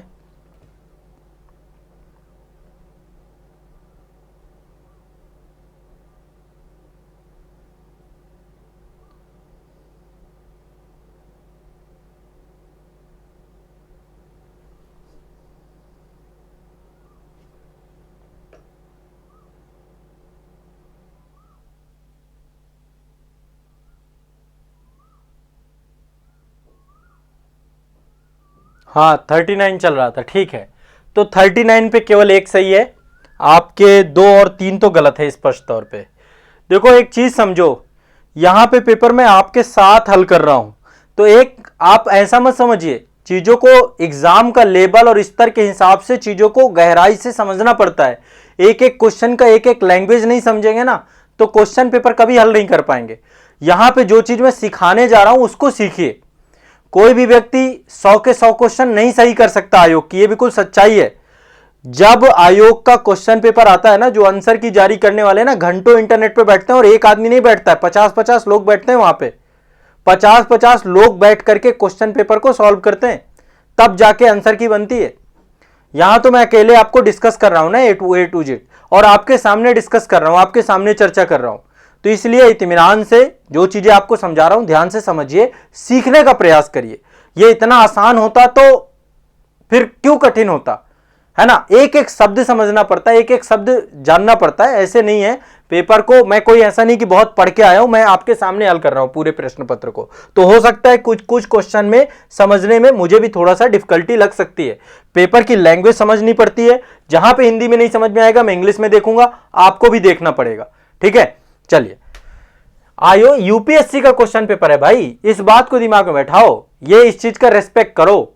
यदि जो कोई भी टीचर हो, कोई भी शिक्षक को दिए बोल रहा है ना कि ये पेपर हलवा है, तो एग्जाम हॉल पे बैठा के देखिए, नहीं निकलेगा। हो सकता है पीटी ना क्वालिफाई हो, है ना, ये स्थिति हो सकती है। पेपर आसान नहीं होता है, एग्जाम हॉल के अंदर ये बहुत टफ होता है। यहां तो मैं एसी में आपको पेपर जो है खड़े होकर के सॉल्व करा रहा हूं, तो दिमाग मेरा काम कर रहा है। 2 घंटे वहां पर हल करना, ऐसे नहीं कट ऑफ 88 जा रही 87 जा रही, ठीक है। इस बात को ध्यान में समझिएगा, और इस बात को लेकर के मैं केवल आपके सामने अभी पेपर ये हल करने के पूरे उसमें हूं, पूरा टोटली जो आप महसूस करते हैं उसी हिसाब से मैं पेपर को हल करने जा रहा हूं। चलिए अगला क्वेश्चन है आपका ये क्वेश्चन नंबर 40। अब देखिए क्वेश्चन नंबर 40 में क्या है, भारत के उच्चतम न्यायालय ने अपने कतिपय निर्णयों में यह विचारण किया कि भारत के संविधान के अनुच्छेद 16 के अधीन बनाई गई आरक्षण नीतियों को प्रशासन की दक्षता बनाए रखने के लिए अनुच्छेद 335 द्वारा सीमित होंगी। अब यहां पे देखिए आर्टिकल 16 आपका लोक नियोजन में अवसर की समता की बात करता है। अब यहां पे बोला गया है कि उच्चतम न्यायालय ने अपने कतिपय कई सारे निर्णय ऐसे दिए हैं जिसमें भारत के संविधान के आर्टिकल 16(4) में अधीन बनाई गई आरक्षण की और प्रशासन, तो इन्होंने बोला गया कि प्रशासन की दक्षता को बनाए रखने के लिए अनुच्छेद 335 द्वारा सीमित होंगे। अनुच्छेद 335 क्या है? अनुच्छेद 335 आपकी जो सर्विसेज होती हैं, जैसे एक तो आपका रिजर्वेशन आरक्षण, आपका जब आप एंट्रेंस एग्जाम देते हैं तो यहां पर आपका नियुक्ति में आपका आरक्षण है। दूसरा प्रमोशंस में, पदों के जो पदोन्नति होती है सर्विसेज के अंदर, वहां पर भी आपको जो है रिजर्वेशन दिया जाता है। तो सेवाओं और पदों के लिए SC ST के दावे आर्टिकल 335 में यह दिया गया है। आर्टिकल 335 में क्या है? सेवाओं और पदों के लिए, ये सारे आर्टिकल मैंने आपको पढ़ाए हैं। SC एंड ST के दावे यदि आपने इंटायर वीडियो भी देखा है तो वहां पर भी ये टॉपिक मैंने पढ़ाया है। तो ये बिल्कुल सही है कथन आपका, ये कथन सही है आपका, इसमें कोई समस्या नहीं है, ये कथन आपका पूरी तरीके से सही है, ठीक है। दूसरा आपका जो है, दूसरा कथन जो आपका है यहां पे कह रहा है भारत के संविधान का अनुच्छेद 335 प्रशासन की दक्षता पद को परिभाषित करता है। बिल्कुल कथन है, गलत है। यहां पे मैंने बताया सेवाओं और पदों के लिए SC ST कैटेगरी के दावे को लेकर के आपका ये है, ठीक है। तो ये ध्यान रखिएगा। आर्टिकल आपका 40 जो है, तो इसका जो है आपका क्या सही हो जाएगा? पहला कथन तो गलत है, वो सही है, दूसरा आपका गलत है, तो इसका हो जाएगा C आपका, C ऑप्शन 40 का C सही है, ठीक है। 40 का C सही है आपका इसका, ठीक है। ये क्योंकि आर्टिकल 335 की परिभाषा यहाँ पे गलत दी गई है, ठीक। ये वाले थोड़ा सा इलिमिनेट कर सकते थे यदि एक भी आपको पता है कथन कारण में, तो भी आप थोड़ा बहुत ट्रिक लगा सकते थे। बाकी ओवरऑल देखो पता तो पूरा ही होना चाहिए। अगला चलते हैं नेक्स्ट, ये हिस्ट्री का क्वेश्चन है। हाँ, ये हिस्ट्री का क्वेश्चन है। इसके बाद पॉलिटी में आपका 40 हो गया। 40 के बाद सीधा हमें 75 नंबर पे जाना है भाई, 75 में जाना है। 75 नंबर पे है पॉलिटी का क्वेश्चन। सेट ए के 75 क्वेश्चन पे जाना है, बाकी अपने अपने सेट के हिसाब से देख लीजिएगा आप, ठीक है। मैं पहले एक एक सब्जेक्ट वाइज लेकर के चल रहा हूं ताकि आपको एक आइडिया लग सके, और सब्जेक्ट वाइज से ही हमें ज़्यादा समझ में आएगा कि एग्ज़ाम का लेवल और स्तर कैसे कैसे रहा, हर सब्जेक्ट में कैसे क्वेश्चन पूछे गए। तो हाँ, 71 पे जाना है हमें। हाँ, पॉलिटी का है 75 है, माफ़ कीजिएगा 75 पे आ जाइए। 75 पे देखिए यहाँ पे क्वेश्चन एक दिया गया है। हाँ, ये आपका जुड़ा हुआ है, थोड़ा सा क्वेश्चन देखिएगा, कथन और कारण वाला क्वेश्चन है आपका। ये कथन और कारण से जुड़ा हुआ है और प्रश्न बहुत ही अच्छा है। आपको एक बार इसको थोड़ा सा गहराई से ध्यान देना है, ठीक है। इंपॉर्टेंट क्वेश्चन है आपका, ये कथन और कारण से पूछा गया है। एक बार ध्यान से इस क्वेश्चन को पूरा एक बार समझते हैं, फिर इसको बाद हल करते हैं। कह रहा है इस क्वेश्चन में, कह रहा है भारत की सार्वजनिक क्षेत्र स्वास्थ्य देखभाल प्रणाली सीमित निरोधक वर्धक पुनर्स्थापक देखभाल। अब देखो यहाँ पे शब्द देखिए, सारा का सारा खेल है। जब आप ये 3-4 क्लिष्ट शब्द हिंदी में पढ़ते हैं ना, और हिंदी जिसकी थोड़ी भी गड़बड़ है उसका दिमाग यहीं से क्लोज होना चालू हो जाता है एग्जामिनेशन हॉल पे। हिंदी पे काम करिए, हिंदी थोड़ा सा संपादकीय हिंदी के पढ़िए, ताकि आपको इस लेवल के क्वेश्चन जो है आपको चीजें समझ में आ पाए। बहुत सारे लोग की हिंदी वीक होने के कारण भी ऐसे क्वेश्चन भी आप नहीं कर पाते हैं। तो यहां पे लिखा हुआ है, भारत की सार्वजनिक क्षेत्रक स्वास्थ्य देखभाल प्रणाली सीमित, निरोधक, वर्धक, पुनर्स्थापक देखभाल के साथ मुख्यतः रोगनाशक व्यवस्था पर ध्यान केंद्रित करती है। ठीक है, तो यह कथन सही है। जो हमारी स्वास्थ्य प्रणाली है, जो स्वास्थ्य देखभाल प्रणाली है, वो चाहती है, वो कहती है कि निरोधक होनी चाहिए, वर्धक, पुनर्स्थापक देखभाल, मुख्यतः रोगनाशक व्यवस्था पर ध्यान करती है। बिल्कुल सही बात है, सरकार के द्वारा काम किया जाता है। दूसरा कह रहा है, भारत के स्वास्थ्य देखभाल प्रदान करने के लिए विकेंद्रीकृत उपागम के अंतर्गत राज्य प्राथमिक रूप से स्वास्थ्य सेवाओं को जुटाने के लिए उत्तरदायी है। यह भी आपका राज्य सूची में स्वास्थ्य जो विषय है आपका, यह किसके पास है? राज्य सरकार के पास। ठीक है, तो यह फिर से आपका सूची अनुसूची 7 से क्वेश्चन पूछा गया है। दोनों कथन सही हैं, दोनों ही कथन सही हैं, लेकिन आप देखिए क्या कथन और कारण, दोनों कथन एक दूसरे की व्याख्या कर रहे हैं। ठीक है, यहां पे पहला कथन भी सही है और दूसरा कथन भी सही है, तो ये इंफॉर्मेटिव है, इसका बी ऑप्शन सही होगा। कथन 1 और 2 दोनों सही है, लेकिन कथन 2 कथन 1 की सही व्याख्या नहीं कर रहा है। ठीक है, तो इसका बी ऑप्शन सही है। क्या सही है इसका? B option. ठीक है, 75 का बी सही है सेट ए में। ठीक, चलिए आगे बढ़ते हैं। नेक्स्ट अगला क्वेश्चन है आपका 75 के बाद 77 नंबर पे आ जाइए। 77, हाँ यहां पे देखिए, ये है अगला क्वेश्चन आपका 77, आप देख पा रहे हैं। चलिए पहले क्वेश्चन पढ़ लेते हैं, फिर ऑप्शन में जाएंगे। वैसे भी ऑप्शन में पता है कि युग में से जुड़े हुए हैं। ये 3 कथन दिए गए हैं, कह रहा है कथनों पर विचार करिए। ठीक है, अब क्या क्या कथन है एक बार ध्यान से समझिएगा। पहला कह रहा है, भारत के संविधान के अनुसार केंद्र सरकार का यह एक दायित्व है कि वह राज्य सरकारों को आंतरिक विक्षेपों से बचाए। मतलब कि ये आर्टिकल 355 भी आपका यही कहता है कि केंद्र का कर्तव्य होगा कि वो राज्यों को बचाए। किसी तरीके का बाह्य आक्रमण होता है, आंतरिक विक्षोभ होता है, कुछ भी होता है, तो ये केंद्र सरकार का कर्तव्य है। ठीक है, आर्टिकल 355 में आपकी ये डिस्कशन है। तभी तो 356 में जो है आपका वो लगाया जाता है ना, राष्ट्रपति शासन या फिर सारी व्यवस्थाएं आपकी। ठीक है, इसके बाद जो है आर्टिकल 365 में भी चर्चा है इसको लेके। तो भारत के संविधान के अनुसार केंद्र सरकार का एक दायित्व है कि वह राज्यों के आंतरिक विक्षेपों से बताए। बिल्कुल सही है। दूसरा कह रहा है, भारत का संविधान राज्यों के निवारक निरोधों में रखे जा रहे किसी व्यक्ति को विधिक काउंसिल उपलब्ध कराने की छूट प्रदान करता है। अब यह कथन गलत है आपका। ठीक है, यह कथन आपका गलत है।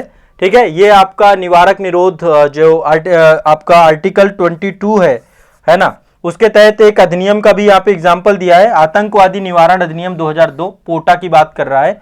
ठीक है, 2002 में आया था, के अनुसार पुलिस के समक्ष अभियुक्त की संस्वीकृति को साक्ष्य के रूप में प्रयुक्त नहीं,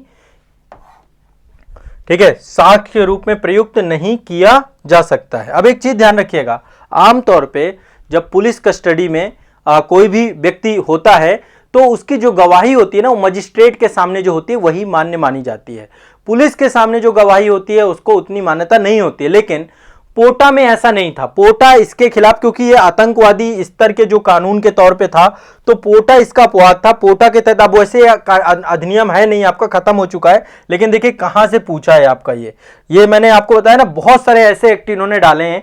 ये अपने आप में बहुत कठिन बना देता है क्वेश्चन को।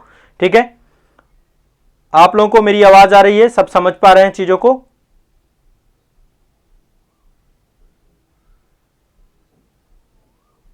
हाँ ठीक है, ध्यान से समझिएगा। 77 क्वेश्चन में हम लोग, तो यहां पे आतंकवादी निवारण अधिनियम 2002 से कह रहा है, तो पुलिस, चूंकि इस मामले में पुलिस को यह पावर दी गई थी कि यदि पुलिस के समक्ष अभियुक्त, क्योंकि आतंकवादी है और वो किसी तरीके से जो पुलिस को स्टेटमेंट दिया जाएगा उसको भी गवाही के रूप में स्वीकृति दी जा सकती है। तो इसलिए कथन आपका 2 और 3 दोनों गलत हो जाएगा। ये बहुत डिफिकल्ट क्वेश्चन था।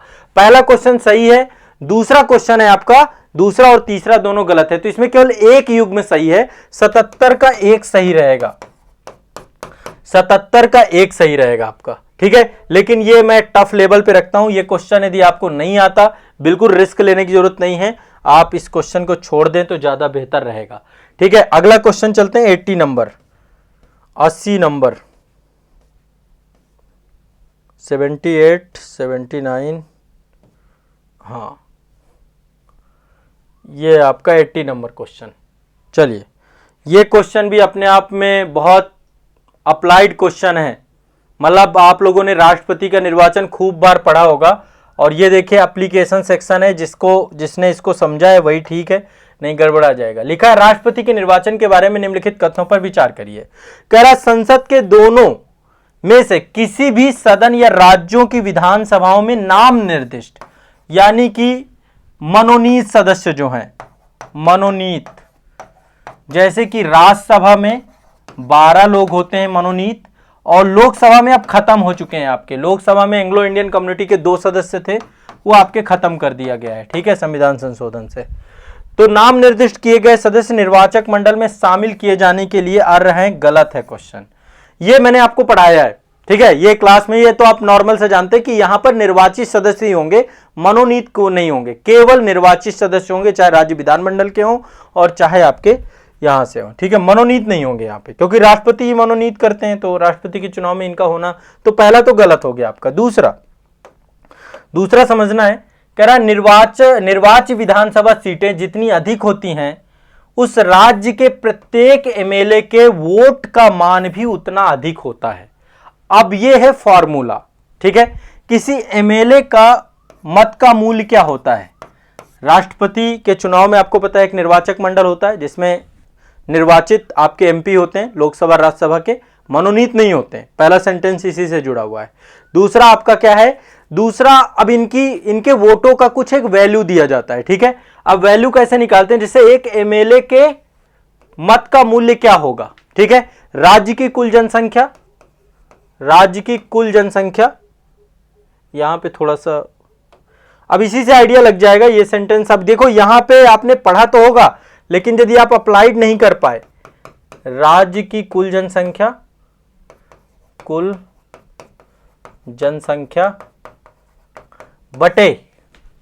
बटे कुल एमएलए कितने हैं। एमएलए की सीटें हो सकती है ना, कुल सीटें, ये वोट की बात कर रहे हैं कि एक एमएलए का वोट कितना माना जाएगा, गुणे 1/1000, गुणे 1/1000। ये आपका पूरा का पूरा क्या है, एक फॉर्मूला है। अब आप खुद बताइए, कह रहा है निर्वाच्य विधानसभा सीटें जितनी अधिक होती हैं उस राज्य के, अब कह रहा सीटें अधिक होंगी, सीटें ये हैं आपकी, यदि ये ज्यादा होंगी तो वोट का वैल्यू कम नहीं हो जाएगा, ये कम होंगी तभी तो वोट का वैल्यू बढ़ेगा। कह रहा है कि सीटें जितनी अधिक होती हैं राज्य के प्रत्येक एमएलए का वोट का मान भी उतना अधिक होता है। यह सेंटेंस गलत है। यदि आप इससे समझेंगे सीटें कम होंगी तभी तो वोट की वैल्यू बढ़ेगी, यह आपको नॉर्मल से एक फॉर्मूला से समझ में आ जाएगा, ठीक है। तो यह भी आपका क्या था, यह आपका एप्लीकेशन वाला सेगमेंट है, ठीक है। ये आप इसको अप्लाइड करके पढ़ेंगे तभी आपको चीजें समझ में आएंगी। तो राज्य की कुल जनसंख्या, सीटें, ये आपको ये पता है, तो ये वाला सेंटेंस भी गलत हो जाएगा। अब तीसरे नंबर पे आते हैं। तीसरा क्या कहता है, तीसरा कह रहा है मध्य प्रदेश के प्रत्येक एमएलए के वोट का मान केरल के प्रत्येक एमएलए के वोट के मान से अधिक है। अब ये कंफ्यूजिंग है भाई। देखो आमतौर पे मैं आपको ट्रूली बताऊं, एग्जाम हॉल पे यदि मैं खुद होता तो एक बार सोचता, क्यों, क्योंकि मुझे लगता मध्य प्रदेश की जनसंख्या ज्यादा है। भाई जनसंख्या ज्यादा होने से कोई मतलब नहीं है, बटे 1000 तो यहां पे लगा हुआ है ना। एमएलए की संख्या जहां पे ज्यादा होगी, चाहे जनसंख्या कितनी भी हो, एमएलए की संख्या जहां पे ज्यादा होगी, मध्य प्रदेश में केरल की तुलना में ज्यादा एमएलए है, तो निश्चित तौर पे वहां पर एक एमएलए के मत का मूल्य कम हो जाएगा, ठीक है। तो यदि हम देखें तो यह कथन भी आपका क्या है, गलत हो जाएगा। मध्य प्रदेश के प्रत्येक एमएलए के वोट का मान केरल के प्रत्येक एमएलए के वोट के मान से अधिक है, नहीं, अधिक नहीं है, कम है। यदि हम मत का मूल्य निकालते हैं तो केरल के, अब ये देखो ये फैक्चुअल क्वेश्चन है, इसको आपको एक एक जनसंख्या कौन निकालता है ऐसा, पर आयोग ने अप्लाइड सेक्शन, अब आपको ये ध्यान रखना है जो भी पढ़ो उसको एक बार एप्लीकेशन में जरूर देखो, सोचो, थोड़ा सा तर्क करो, विचार करो, सोचने का काम करो, ठीक है, तब आपको ये चीजें हो पाएंगी। वैसे ये क्वेश्चन आपको नहीं आता था, छोड़ देना चाहिए, ये भी गलत हो जाएगा। अब इसका देखो पहला आपका इसमें, ठीक है, पहला जो है, पहला भी गलत है आपका, दूसरा भी गलत है, तीसरा भी गलत है। अब चौथे को देख लेते हैं कि चौथा सही है कि नहीं सही है। ठीक है, दो शुरू के 3 तो गलत है। चौथा कह रहा है पुदुचेरी के प्रत्येक एमएलए के वोट का मान अरुणाचल प्रदेश में प्रत्येक एमएलए के वोट के मान से अधिक है, क्योंकि अरुणाचल प्रदेश की तुलना में पुदुचेरी की कुल जनसंख्या का निर्वाचन सीटों की कुल जनसंख्या अनुपात अधिक है। तो ये आपका सही होगा सेंटेंस। यहां पे बात वही है। ठीक है, एक तो जनसंख्या का मामला है। ठीक है, यहां पे कह रहा है अरुणाचल प्रदेश की तुलना में पुदुचेरी में कुल जनसंख्या का निर्वाचन सीटों की कुल संख्या के अनुपात में से अधिक है। बिल्कुल सही होगा, जो मैंने फॉर्मूला आपको बताया। ठीक है, कुल जनसंख्या बटे एमएलए की सीटें गुणे 1/1000, ये फॉर्मूला लगा देंगे तो ये सेंटेंस आपका सही हो जाएगा। इसका केवल एक युग में सही है। कितने कथन सही हैं? केवल एक सही है, तो इसका मेरे हिसाब से एक सही हो जाएगा, केवल एक। ठीक है, इसका क्या हो जाएगा? केवल एक सही हो जाएगा। ठीक है, ध्यान रखिएगा। ठीक है, ये आपका एक सही हो जाएगा। अब देखो थोड़ा सा ये कठिन है क्वेश्चन, क्योंकि ऐसा कौन बनाता है। अब आयोग ने लेवल अपग्रेड किया है तो हमें इन चीजों पे भी काम करना पड़ेगा, इसीलिए क्वेश्चन पेपर डिस्कस करना, पढ़ना जरूरी है। मैं हमेशा कहता हूं पीवाईक्यू ध्यान दो। इस बार यदि अगले साल एग्जाम देना है तो एक बार इसको समझो, नहीं समझोगे तो रह जाओगे, या फिर ये क्वेश्चन छोड़ दो। क्वेश्चन करने की जरूरत नहीं है। ऐसा नहीं है कि कट ऑफ में नहीं आ जाओगे, क्योंकि निगेटिव मार्किंग से तो बढ़िया है ना कि इसको बचा ले जाओ आप। ठीक है, तो जरूरी नहीं है। जहां पे लगता है कि मुझे कॉन्फिडेंस नहीं है, मैं नहीं कर पा रहा हूं, तो उस क्वेश्चन को छोड़ना ही बेहतरी की तरफ रहेगा। ठीक है, तो इसका ए सही है, 80 का ए सही है। अब चलते हैं नेक्स्ट, आपको अगला क्वेश्चन पे चलना है। कुछ लोगों को डर लग रहा होगा, इतना कठिन जो है, निश्चित तौर पे डरने की जरूरत तो है। अगला है क्वेश्चन नंबर 84 है शायद, पॉलिटी का। हाँ, ये देखो, ये एक बड़ा मतलब अच्छा क्वेश्चन आया था ध्वज संगीता से। अब ये भी देखो, ध्वज संगीता आमतौर पे आप लोग कहां पढ़ते हो? ध्वज संगीता भी आमतौर पे कितने लोग पढ़ते हैं? लेकिन इस बार आपको पता है आजादी का अमृत महोत्सव था, तो आजादी के अमृत महोत्सव में बहुत चर्चा में थी चीजें आपकी। ये आजादी का अमृत महोत्सव जब था तो ध्वज, हर घर तिरंगा की बात हो रही थी, तो हो सकता है उस समय ध्वज संगीता चर्चा में थी। तो भारत के राष्ट्रीय ध्वज के बारे में निम्नलिखित कथनों पर विचार करिए। पहला कथन कह रहा है भारत के राष्ट्रीय ध्वज का एक मानक, ठीक है, 600 मीटर गुणे 400 मीटर का होता है। अब देखो मिलीमीटर बोल रहा है, 600 मिलीमीटर = 400 मिलीमीटर होता है। अब देखो आमतौर पे यदि आप देखो तो ऐसा तो है नहीं, ध्वज तो हर आकार के आते हैं, बहुत बड़े आकार के भी होते हैं, ऐसा कोई फिक्स मानक नहीं है। हाँ, एक अनुपात बना दिया गया 3:2 का, तो 3:2 का अनुपात तो है, लेकिन 600 गुणे 400 का कोई अनुपात नहीं है, ऐसा कोई मानक नहीं है। तो ये तो कथन आपका गलत हो जाएगा और ये आपका सही है। क्यों? आप ये बचपन से पढ़ते रहोगे कि लंबाई और चौड़ाई का अनुपात जो है कितना होता है, 3:2 होगा। तो इसमें से आपको पता है कि कथन गलत है, कारण सही है। ठीक है, तो इसका क्या हो जाएगा? डी सही हो जाएगा, इसका आंसर डी ऑप्शन सही हो जाएगा। अब ये अपने आप में थोड़ा सा मैं कठिन मानता हूं इस क्वेश्चन को भी, क्योंकि ये एक एक्ट है, आप लोगों को शायद जिनको नहीं पता हो, बट थोड़ा कॉमन सेंस लगाते तो कर सकते थे, इतना भी कठिन नहीं था, क्योंकि 3:2 तो मुझे लगता है बचपन से आप लोग सुनते आते हैं।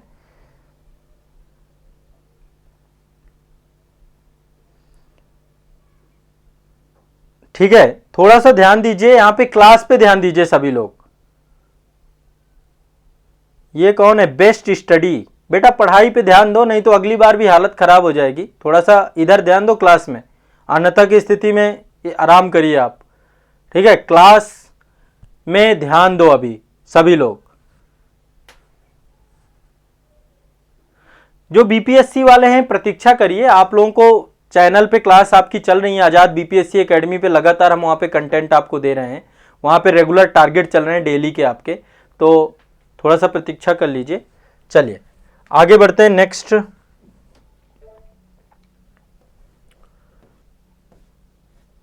चौरासी हो गया आपका, 84 के बाद अगला है 85।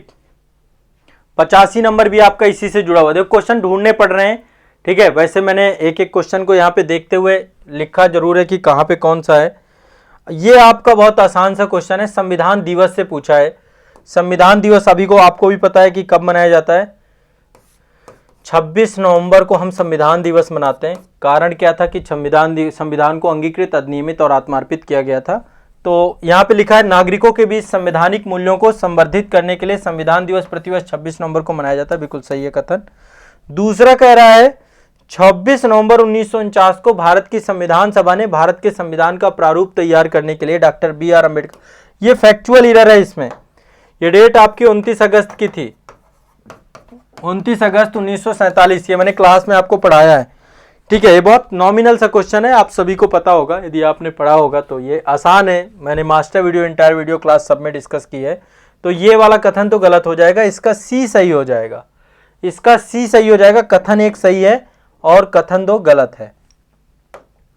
ठीक है, तो इसका सी सही हो जाएगा। ठीक है, आगे चलते हैं। पॉलिटी का अगला क्वेश्चन है आपका 91 नंबर, 85 हो गया, 85 के बाद 91 नंबर पे आ जाओ। देखो कितने छितराए हुए क्वेश्चन है, यदि एक जगह समेटेंगे नहीं तो आइडिया नहीं लगेगा, फिर ऐसे ही हो जाएंगी चीजें। ठीक है, पॉलिटी के तुरंत बाद IR कराऊंगा, फिर आपकी, फिर हिस्ट्री कराऊंगा। देखो ये एक संस्थान से हर बार क्वेश्चन पूछ रहा है, इस बार होमगार्ड से क्वेश्चन पूछ दिया। ठीक है, इस बार होमगार्ड से क्वेश्चन आ गया आपका।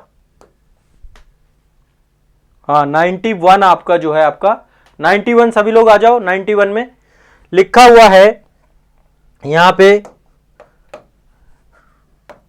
लिखा है होमगार्ड को होमगार्ड अधिनियम और केंद्र सरकार के नियमों के अधीन समुस्थापित किया जाता है।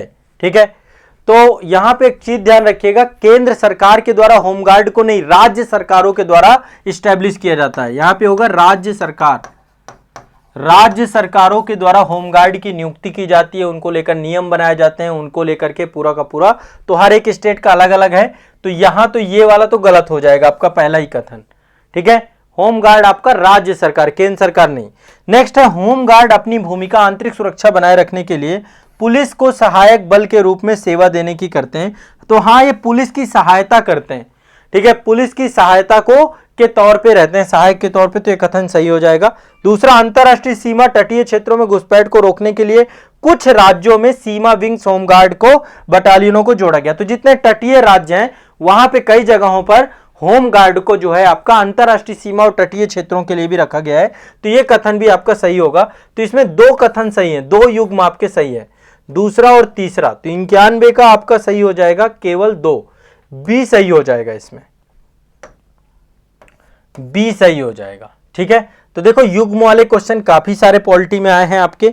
इसके बाद अगला जो आपका क्वेश्चन है वो है क्वेश्चन नंबर 91 के बाद 92, लास्ट क्वेश्चन है पॉलिटी का। ये थोड़ा सा अपने आप में क्वेश्चन आप लोगों को सरप्राइजिंग किया होगा, थोड़ा सा मैच द फॉलोइंग से जुड़ा हुआ है। ये क्वेश्चन जुड़ा हुआ है कानून और उसका उद्देश्य। अब कभी किसी ने शासकीय गुप्त बात अधिनियम नहीं पढ़ा होगा, इसमें देखिए कैसे कैसे कानून लिखे हुए हैं, कठिन है क्वेश्चन ये। शासकीय गुप्त बात अधिनियम 1923 कभी नहीं पढ़ाया गया, ना लक्ष्मीकांत पे ना कभी है। भारतीय साक्ष्य अधिनियम 1872। अब ये एविडेंस एक्ट आपका पढ़ाता कौन है? ये लॉ के बच्चे पढ़ते हैं एविडेंस एक्ट। ठीक है, तो एविडेंस एक्ट यहां पर है। फिर ये आयुध संशोधन नियम 2019 है, ये मान लो चलो करंट का टॉपिक है, लेकिन 2019 का करंट है, 2023 में हम लोग चल रहे हैं। तो ये क्वेश्चन बहुत डिफिकल्ट था, पूरी तरीके से छोड़ देने योग्य था, लेकिन फिर भी मैं इसका आंसर आपको बताता हूं। यहां पे 3 चीजें हैं। एक तो कानून कि कौन सा कानून है, दूसरा कानून का क्या उद्देश्य है, ये 2 चीजों को लेकर के पूछा गया, कोई कार्य और उसका उद्देश्य। तो पहला कह रहा अनधिकृत रूप से पुलिस या सेना की वर्दी को पहनना, मतलब कि अनऑथराइज तरीके से सेना और पुलिस की वर्दी को पहनना। ठीक है, ये किससे जुड़ा हुआ है? ये मतलब कोई भी व्यक्ति जिसको मतलब इस चीज को लेकर अथॉरिटी नहीं है, वो सेना की वर्दी और पुलिस को यदि पहनता है। ये शासकीय गुप्त बात अधिनियम से जुड़ा हुआ है क्या? हाँ, ये शासकीय गुप्त बात अधिनियम से जुड़ा हुआ है। ठीक है, ये बात तो समझ में आ जाती है। दूसरा, किसी पुलिस अधिकारी या सैनिक अधिकारी के ड्यूटी में तैनात होने के दौरान जानबूझकर उन्हें गुमराह करना, अन्यथा उनके साथ हस्तक्षेप करना, यह किस अधिनियम से जुड़ा हुआ है? तो यह एविडेंस एक्ट से नहीं जुड़ा हुआ है, साक्ष्य अधिनियम का इससे कोई लेना देना नहीं है।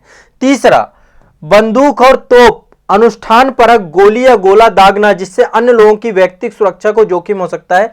जैसे आप देखते हैं ना, शादी बारातों में बहुत सारे बंदूक चलाते हैं, है ना, तो आमतौर पे ये क्या है, दूसरों के लिए तो निश्चित तौर पे जो है एक समस्या पैदा हो सकती है, तो ये निश्चित तौर पे आयुध अधिनियम से जुड़ा हो सकता है।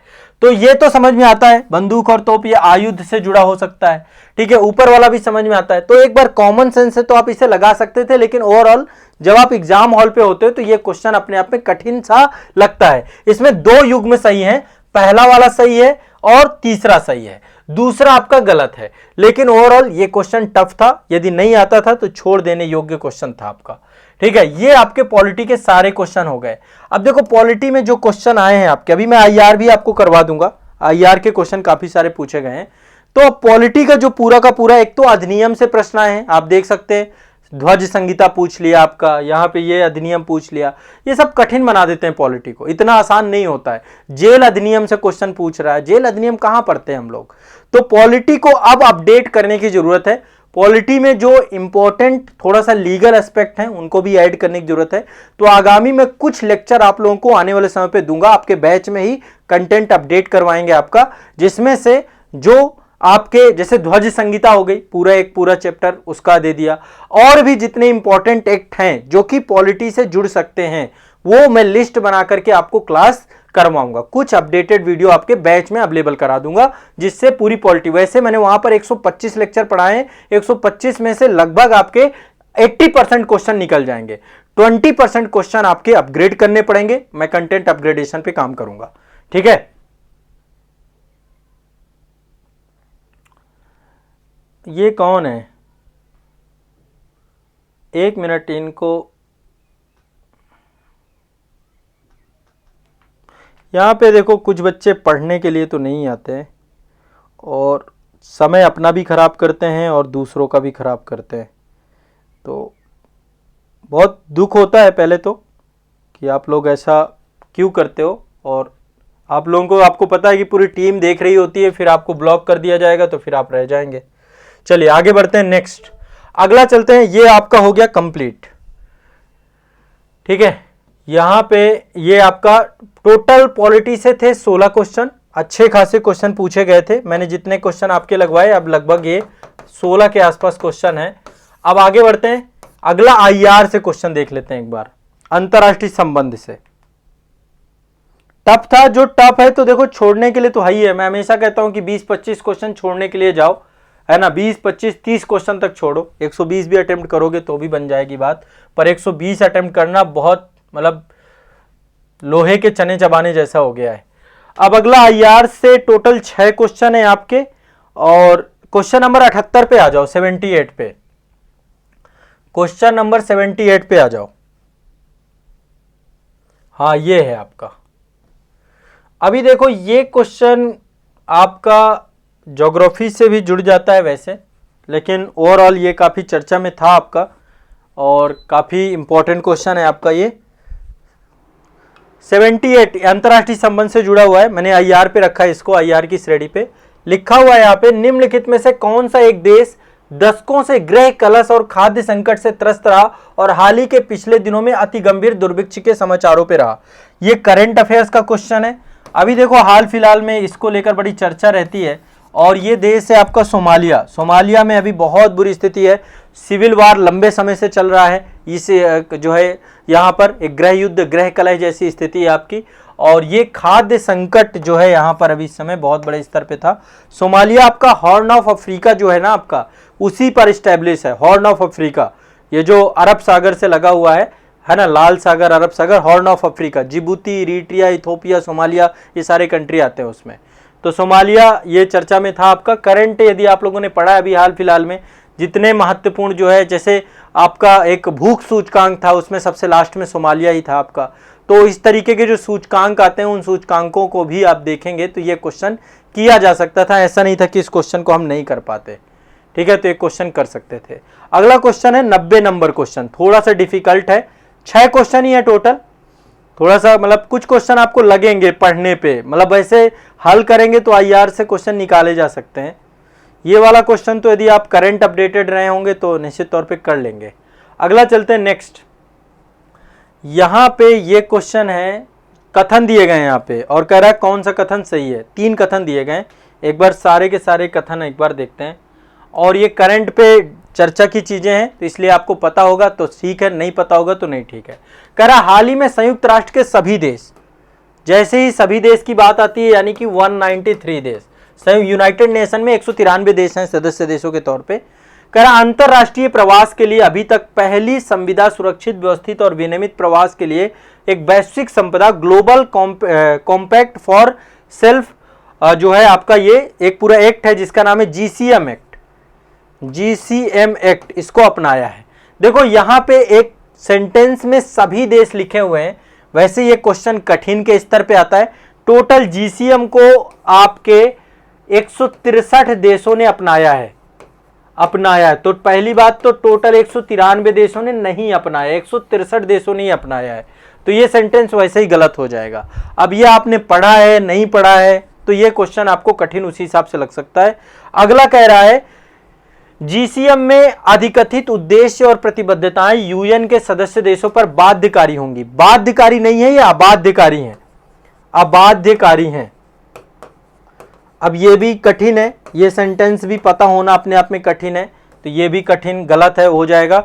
अगला है जीसीएम अपने उद्देश्यों और प्रतिबद्धताओं के अंतर्गत आंतरिक प्रवास या आंतरिक रूप से विस्थापित लोगों के लिए कार्य करती है। ये केवल आंतरिक लोगों के लिए नहीं है, ये शरणार्थियों के लिए है। शरणार्थी मतलब जो बाहर से पलायन होकर के आया है, इंटरनल जो आपका माइग्रेशन हुआ है उसके लिए नहीं है, एक्सटर्नल माइग्रेशन यानी पलायन हुआ है या शरणार्थी है, उन सबको लेकर के जीसीएम की बात हुई है। तो यहां पे आंतरिक प्रवास की केवल चर्चा हुई है, ये बाह्य प्रवास से जुड़ा हुआ है, बाह्य प्रवास। अब देखो ये क्वेश्चन जिन्होंने भी अटेम्प्ट किया होगा यदि उनको पता है तो ठीक है, नहीं तो 100% गलत करके आए होंगे, क्योंकि यहां पे तीनों के तीनों कथन गलत हैं और इसका डी ऑप्शन सही होगा, नन ऑफ द एबव, मतलब इनमें से कोई नहीं, ठीक है। बट ओवरऑल बच्चों को ये लगता है कि यार कोई ना कोई तो सही होगा, इनमें से कुछ तो तुक्का मार देते हैं। जैसे पहला वाला ही लग रहा था कि यार 193 देश सभी नहीं किया होगा, ठीक है, तो ये भी ध्यान रखिएगा।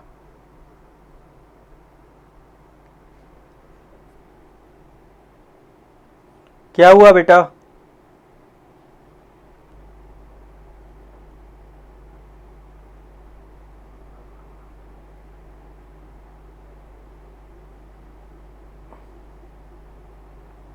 हाँ, जो नहीं आता है उसको छोड़ना ही बेस्ट है, जो नहीं आता है उसे छोड़ दीजिए, ज्यादा अच्छा रहेगा।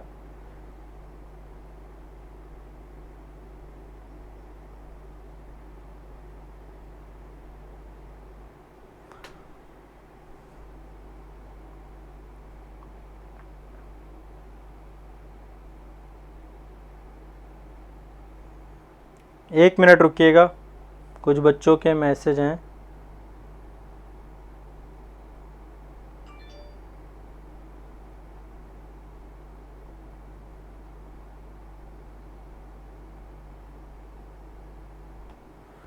कुछ बच्चे जो है थोड़ा सा मर्यादित हो जाते हैं कहीं कहीं पर, ध्यान रखिए।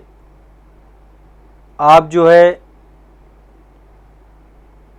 यूपीएससी की तैयारी कर रहे हैं, स्टेट पीसीएस की तैयारी कर रहे हैं, तो थोड़ा सा इतने सिंसियर रहिए आप, है ना, अन्यथा अपने जीवन को आप खुद ही बर्बाद करने की कोशिश कर रहे हैं।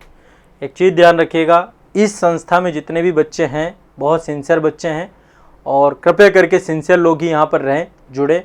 मैं कोई भी नॉन सीरियस कैंडिडेट को कभी भी स्वीकारता नहीं हूँ, और महिलाओं का रिस्पेक्ट करें, बच्चों का रिस्पेक्ट करें, बच्चियों का रिस्पेक्ट करें, इतना ध्यान रखिए। बाकी ओवरऑल आपके लिए बहुत सारे प्लेटफॉर्म है आज के टाइम पे यूट्यूब पे, आप वहाँ जा सकते हैं।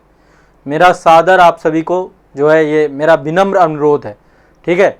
लेकिन यदि आप नहीं मानेंगे तो फिर आपके को ब्लॉक भी कर दिया जाएगा और आगे के लिए आपको प्रतिबंधित कर दिया जाएगा। पढ़ाई करिए, पढ़ाई के लिए हम हैं, रात दिन मेहनत करते हैं, केवल पढ़िए, किसी को परेशान मत करिए, किसी को डिस्टर्ब मत करिए। सभी बच्चों से मेरी विनम्र आज्ञा है, ठीक है। यहाँ पे एक सकारात्मक मंच है, इसका उसी तौर पे प्रयोग करिए, ज़्यादा अच्छा होगा, ठीक। ये हो गया आपका 90 नंबर क्वेश्चन आपका। अब अगला देख लेते हैं। अगला अभी टोटल 3-4 क्वेश्चन और हैं, 93, 97, 98 और 100। तो ए सीरीज का 93 पे आ जाइए। 93 क्वेश्चन, ये है 93। ये क्वेश्चन मतलब हाल फिलहाल में चर्चा में था बहुत ज़्यादा, ये मतलब चर्चा वाला क्वेश्चन है, इसको गलत नहीं करना है। और ये खूब डिस्कशन में था, मैंने भी जो कई सारे वीडियो में करंट अफेयर्स में चर्चा की थी। जैसे खेरसॉन और जेपोरोजिया, इसकी खूब चर्चा आपने सुनी होगी। ये यूक्रेन वाले क्षेत्र में मतलब ये पूरा का पूरा बहुत चर्चा में थे आपके, है ना, खेरसॉन वाले क्षेत्र में। कहाँ पे? खेरसॉन में। खेरसॉन और जेपोरोजिया ये दोनों आपके खूब चर्चा में थे। तो ये कहाँ पर थे आपके डिस्कशन, ये आपका पूरा का पूरा कहाँ पे चर्चा में थे? 93 नंबर क्वेश्चन है, 93, क्वेश्चन नंबर 93 है। हाँ, ये तो आपके यूक्रेन के क्षेत्र हैं, यूक्रेन के, ठीक है। इसके बाद ये उत्तरी कीबू और इटुरी का क्षेत्र है, ये कहां पे आपका था? अभी ये लगातार गृह युद्ध यहां पे हो रहा था, ये कांगो अफ्रीका का क्षेत्र था, ये कांगो अफ्रीका के क्षेत्र है, उत्तरी कीबू और इटुरी वाला क्षेत्र। और ये जो नरगोना कराबाग का क्षेत्र है, ये आर्मीनिया और अजरबैजान के बीच में है। और इसी पे अभी जो है आपको पता है कि पहले युद्ध हुआ, यहाँ पे काफ़ी चर्चा में रहा पूरा का पूरा ये क्षेत्र, तो ये भी आपको ध्यान भी रखना है, ठीक है। तो ये आपका जो है इसका सही हो जाएगा। इसमें ये गलत हो गया पहले, यहाँ पे आर्मीनिया अजरबैजान ये नारगोनो है, ठीक है, नारगोर्नो और कराबाग क्षेत्र, खेरसान जेपोरोजिया ये भी, तो इसमें सारे ही गलत हैं, कोई भी सही नहीं है इसका डी सही होगा। अब देखो इसी कारण से थोड़ा सा कठिन हो जाता है मामला, और ये खूब चर्चा में थे, आप इनको एक बार डिस्कस, आर्मीनिया अजरबैजान के दौरान भी ये पढ़ाया था मैंने क्लास में, और जो रसिया यूक्रेन में तो प्रॉपर ये सारे क्षेत्रों का नाम आया है, आपने खूब न्यूज़पेपर में पढ़ा होगा। तो ये क्वेश्चन यदि थोड़ा अवेयरनेस रही आप में तो आप इसको गलत नहीं करोगे, ठीक है ना। चलिए आगे बढ़ते हैं। IR का अगला क्वेश्चन है, ये 94 नंबर भी आपका अंतर्राष्ट्रीय संबंध से जुड़ा हुआ है। ये लिखा हुआ, इजराइल ने कुछ अरब राज्यों के साथ राजनयिक संबंध स्थापित किए हैं। अभी आपको मैंने पढ़ाया था अब्राहम अकॉर्ड, यदि आप लोगों ने अंतर्राष्ट्रीय संबंध की क्लास की है तो उसमें मैंने आपको I2U2 समझौता भी पढ़ाया था, साथ में अब्राहम अकॉर्ड हुआ था अमेरिका के, और जो है साथ जो है तो अरब देशों के साथ लगातार अब्राहम अकॉर्ड के माध्यम से अरब राज्यों के साथ रणनीतिक संबंध स्थापित किए गए। कथन सही है आपका। अरब शांति पहल, देखो अरब शांति पहल आज की नहीं है, ये आपकी 2002 में जो है स्टार्ट की गई थी।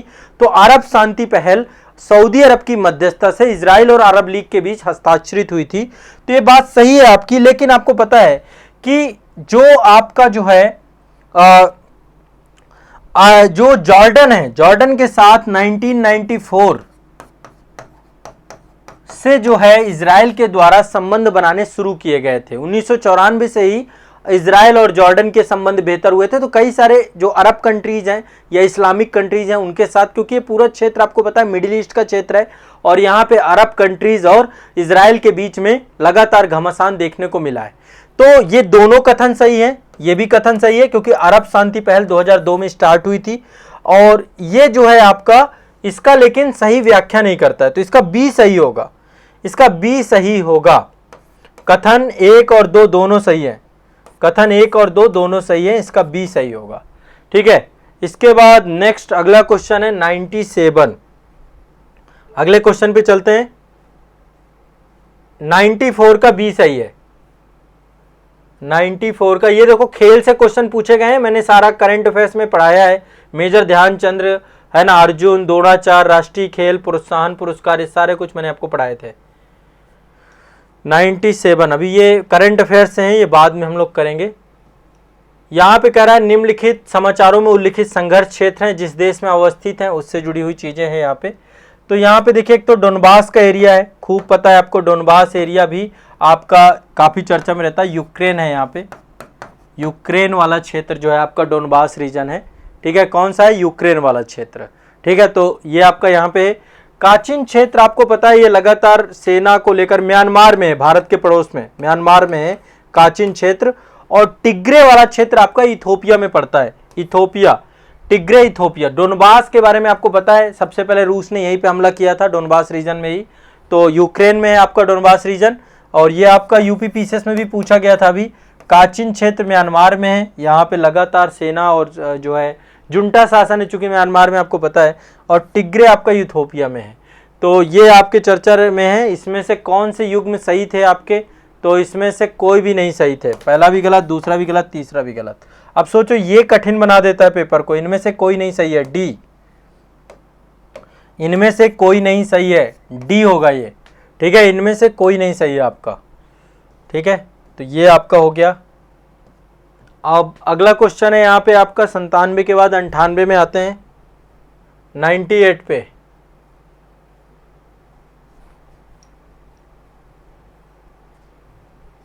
अब देखो, इससे मानचित्र में जो चर्चा में है चीजें, उनको आसपास आपको देखना जरूरी है।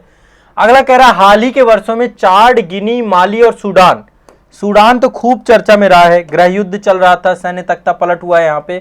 चाड, गिनी, माली और सूडान ने निम्नलिखित में से किस एक कारण से अंतरराष्ट्रीय ध्यान आकर्षित किया? तो कह रहा है दुर्लभ मृदा तत्वों से निक्षेपों खोज हुई, नहीं, ये तो अभी भारत में लिथियम वगैरह की खोज हुई है। चीनी सैन्य बेस पर स्थापित होना, ये भी नहीं है। ठीक है, सहारा मरुस्थल का दक्षिणामुखी प्रसार होना, ये भी नहीं है। सफल तख्ता पलट हुआ है यहाँ पे, 98 का बी सही होगा, 98 का बी सही होगा। और इसके बाद अंतिम क्वेश्चन है, खूब पढ़ाया हमने, खूब चर्चा हुई है G20 को लेकर के। तो देखो G20 से भी एक क्वेश्चन आया आपका, अभी आपका G20 को लेकर लगातार बैठकें हो रही हैं बहुत सारी। तो G20 भारत में हो रहा है इस बार का। G20 के बारे में निम्नलिखित कथनों पर विचार करिए। तो G20 में कह रहा है G20 समूह मूल्य रूप से स्थापित वित्त मंत्रियों, केंद्रीय बैंक और गवर्नरों द्वारा अंतरराष्ट्रीय। देखिए, एशियाई वित्तीय संकट, जब 1997 में इस संस्था का जन्म हुआ, उससे पहले एशियाई वित्तीय संकट आया था। तो ये आपकी जो पूरी की पूरी G20 शिखर बनाई गई है, जिसमें से विश्व की जो है 19 प्लस यूरोपीय यूनियन, ये संस्थाएं आपकी यहाँ पर जुड़ी हुई हैं, डेवलप्ड और डेवलपिंग इकोनॉमी जुड़ी हुई हैं। तो एशियाई वित्तीय संकट को लेकर के ये मूल रूप से जब बनाया गया था, तो जो वित्त मंत्री हैं देशों के, केंद्रीय बैंक के गवर्नर हैं, और अंतरराष्ट्रीय आर्थिक और वित्तीय मुद्दों पर चर्चा के रूप में इस मंच की स्थापना की गई थी। तो ये कथन बिल्कुल सही है। दूसरा कह रहा है डिजिटल सार्वजनिक बुनियादी ढांचा भारत की G20 प्राथमिकताओं में से एक है, बिल्कुल सही बात है।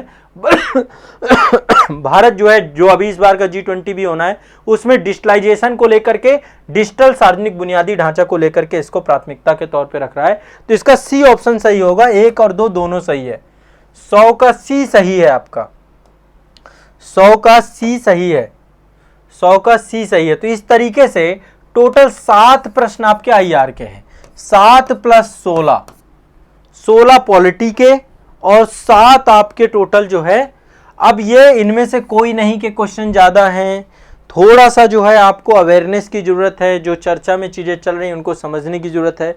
तो अभी मैं मैप बेस्ड आपका आने वाले समय पे जो करंट अफेयर्स करा रहा हूँ ना, सुबह मॉर्निंग वाली करंट अफेयर्स रामबाण रहेगी, क्योंकि अब करंट अफेयर्स में आने वाले समय पे मैं मैप भी जोड़ दूंगा, मैप बेस्ड करंट अफेयर्स कर दूंगा। जो भी अंतरराष्ट्रीय कोई भी देश, कंट्री कोई भी चर्चा में रहती है, तो उसको मैप में लोकेटेड करते हुए, दिखाते हुए, समझाते हुए, इस तरीके से पूरे करंट अफेयर्स को मैं पढ़ाऊंगा। ठीक है, तो ये आपको ध्यान रखना है। टोटल आपके जो ये हो गए 23 क्वेश्चन अपने आप में बहुत बड़ा रोल अदा करते हैं। ठीक है, करंट ओरिएंटेड भी हैं इसमें से, और जो है कंप्लीट ऐसे क्वेश्चन भी है। ठीक है, तो टोटल आपके 23 क्वेश्चन हो गए लगभग। अब देखिए आगे के क्वेश्चन आज हम शाम को करेंगे। शाम को जो हमारा ब्रह्मास्त्र सीरीज का कार्यक्रम होगा, वहां पर मैं आगे आपके क्वेश्चन डिस्कस कराऊंगा। एक तो आपके उसमें डिस्कस कराऊंगा, क्योंकि अभी मुझे अगली क्लास लेनी है, दूसरी क्लास, तो उसमें डिस्कस फिर आपको अभी